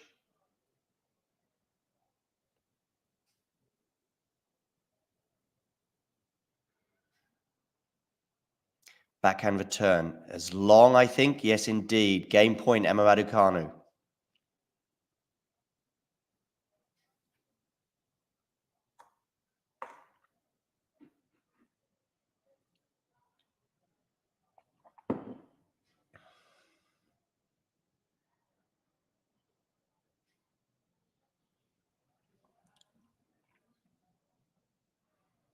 Two-four. Raducanu to serve. First serve lands in, but we're into the rally. Backhand to the forehand, of course, from that righty-lefty combo. Now we're on the backhand. It's a lovely backhand winner there from Sun. How many winners is that today now for her across the match? And we're at deuce once more.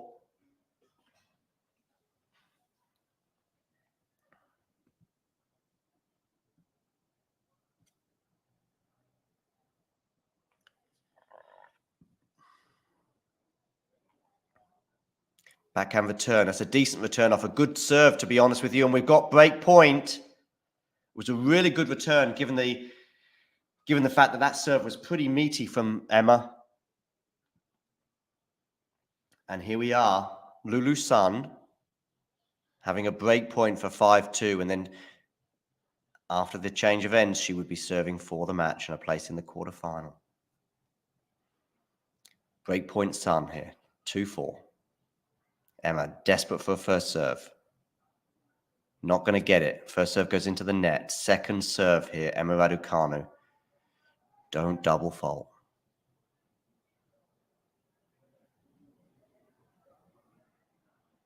She has double faulted. She went a bit bigger on that, and she paid the price. So we're going to have a change of ends, and when the players return, Sun is going to serve for a place in the quarterfinals. Ready. Play. My name is Clara Towson, and I'm a friend of the show. Boom. I am Francisca George, and I'm a friend of the show. Perfect. Hi, my name is Susan Leemans, and I'm a friend of the show. My name is Zainab Summers, and I'm a friend of the show. Boom. Hey guys, my name is Sasha Vickery, and I'm a friend of the show. Boom. Hi, my name is Lloyd Harris, and I'm a friend of the show. Perfect. Hi, my name is Jasmine Paolini, and I'm a friend of the show. Wow, Jasmine, you got it in one time.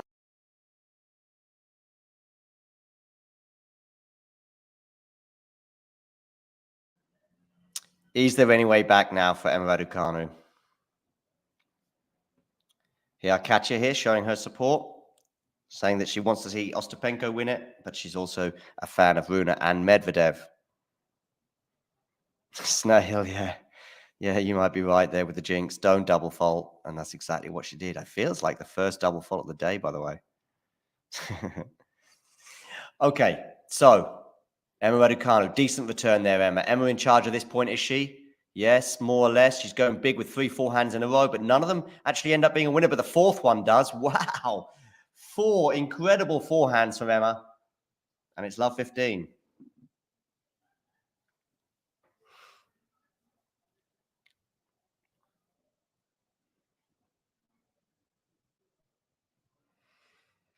Okay, cool. Here we go. Love 15. Second serve here for Emma Raducanu to look at. Remember, she had love 30 on the Sun serve in the previous service game when it was 3-2. How different could things have been if she'd broken there? And this time Emma goes long on the return. And it's 15 all, ladies and gentlemen.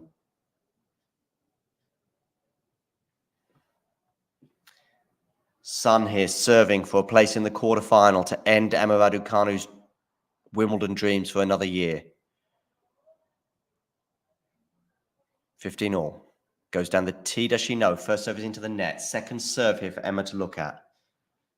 How crucial was that fall at 15-30 in the first game of this set? Backhand return from Emma is decent, but it's a lovely forehand there from Sun. She's in charge of the point. She's going to put this away. She is. She puts it away, and it's 30-15. 2 points away from sealing the win. 50 winners off the racket of Sun today. Wow. That is wow. Over 3 sets.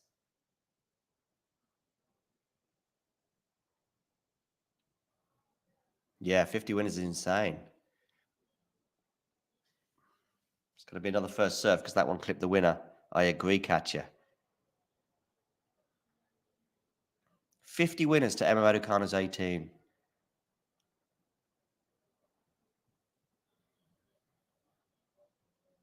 First serve is into the net. Second serve here, 30-15. Is she going to feel the tension now? Backhand return from Emma. I was going to say it's decent, but Sun should have done better with that forehand. She put it into the net, and it's 30 all. She is indeed playing very well, Ashley.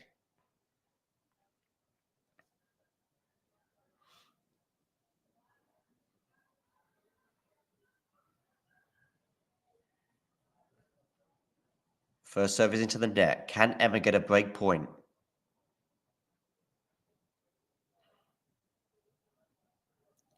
Forehand return from Emma.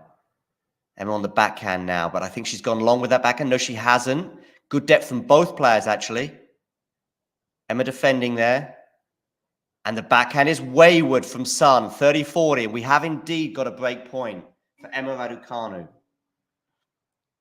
Not over yet, says Ashley. Indeed. Comeback starts now, suggests Katya. Well, let's see.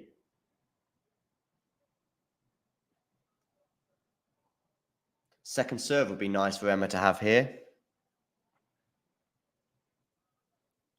She's not going to get one, but she's in the point.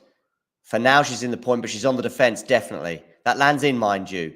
Now she's still on the defense, but that's not going to land in, and we're back to deuce. Sun saves the break point with some pretty aggressive play.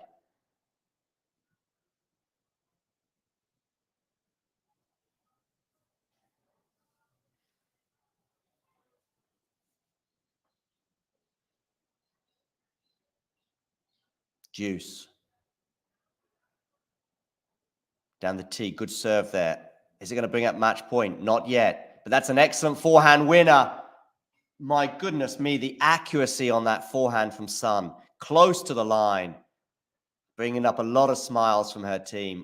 5-2 advantage Sun. And we have match point after 2 hours and 47 minutes. Wow. How many winners is that? 51, I guess. 5-2. First serve is into the net. Second serve here, Emma Raducanu. She had a break point, but now it's match point Sun. Lands in. Forehand return is decent, but Emma's not won the point yet. She has now. Wow, what about that for a backhand cross-court winner from Emma Raducanu under the most immense pressure? Deuce. 1 match point saved. Is she going to have to face another one? Deuce. Match point or break point incoming. First serve is long.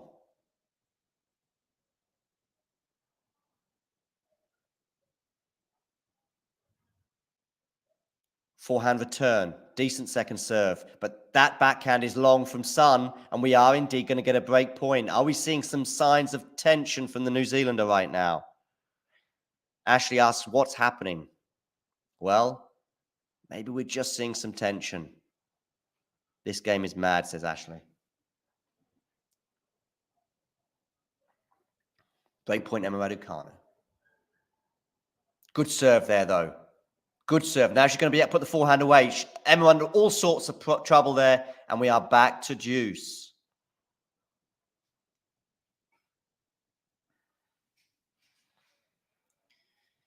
Yeah, Emma Raducanu losing that point. I mean, there was not much she could do about it. From the moment that first serve landed in, she was in trouble. It was a really good first serve in terms of accuracy from Sun. Deuce.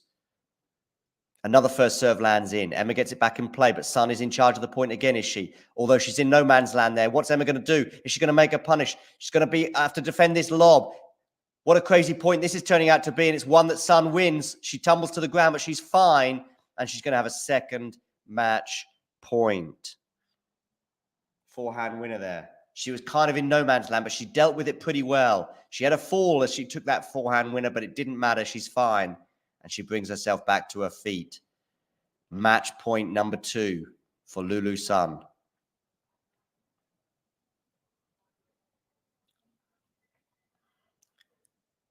First serve lands in, does it?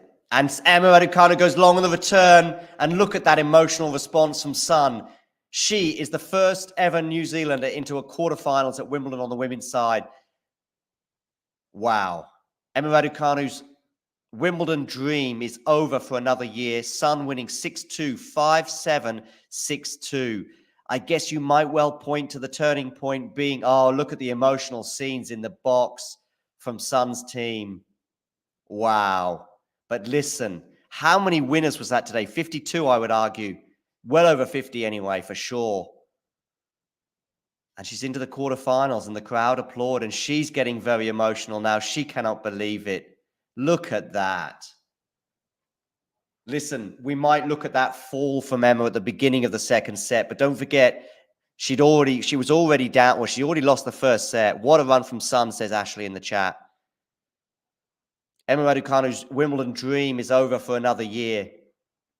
She fell at the beginning of the third set. She took a medical timeout. She subsequently lost her serve, but take nothing away from Lulu Sun. Smiles from Emma. She waves to the crowd. She'll be back.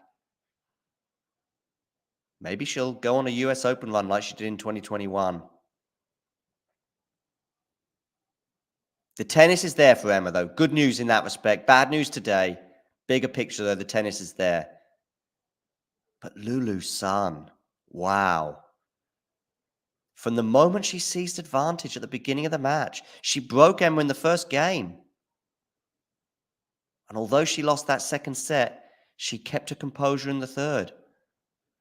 She was under pressure there in that last game as well, having to save break points as she was trying to serve it out. And now she's going to take the microphone. Let's have a quick listen to what she's got to say. 2 hours, 50 minutes. Wow. Well, many congratulations, Lulu. That was an absolutely breathtaking performance. We can all see how emotional you are. You've just made your first Wimbledon quarterfinal. Can you just, yes.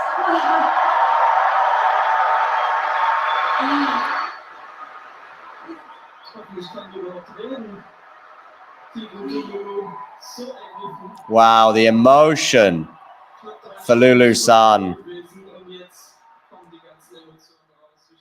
So look at her, members of her family as well. Just try to sum up your emotions for us. Emma, it was a great match against her, and she really dig deep in there to get the win from me. So, you know, I really had to fight tooth and nail against her because she's obviously going to run for every ball and fight until the end. So I'm just incredibly, I don't even have the words right now, but I'm just...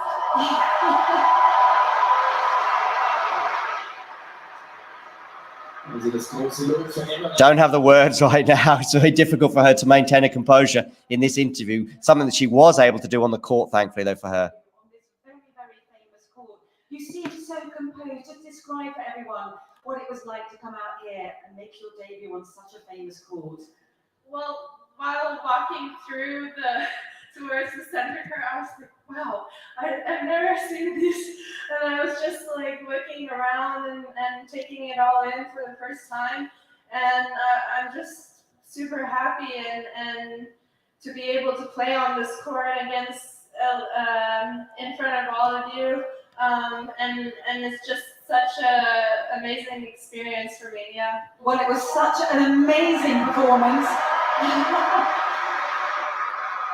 Your game is so well suited to grass. We'd love to know what your first memories were watching at Wimbledon, your beautiful volleys, and how you've learned to play such stunning grass court tennis. Well, I played a bit in juniors, and then a couple of pro tournaments, but I think just watching, you know, the professionals growing up, for example, Federer, of course, coming towards the net, I watched also on YouTube actually Steffi Graf versus Navratilova, and I was just people to watch. Yeah, it was just so amazing to watch them. I mean, of course, Wow. So lots of emotion there, as you can imagine, and watching videos on YouTube of players such as Navratilova, etc., helping her prepare for this particular occurrence. It's the first time playing on centre court. Wow, she dealt with the occasion with incredible composure, as was suggested there. Yep, indeed. So she's into the quarterfinals, and if we have a quick look at the draw, she will be playing Donna Vekic, because Donna Vekic won in 3 sets against Paula Badosa. So there we go. Just one more quarterfinalist. We'll wait for today, at least anyway, Emma Navarro against Coco Gauff. That is coming up shortly. But that brings today's stream, at least this particular stream, to an end. We will have, of course, Last Ball Drops with Damien and Vanch in a couple of hours from now, more or less. So make sure you tune in for that. But listen, yeah, another day and another incredible tennis match, and one that Lulu Sun has won in 3 sets over Emma Raducanu. Raducanu will be back, as Ashley suggested in the chat. No doubt about that, given her unbelievable array of talents. But today belongs to Lulu Sun. Congratulations to her. And for everybody else, you know the drill. If you enjoyed this video, make sure you hit that like button. Don't forget to subscribe and click that notification bell so you don't miss out on all things tennis.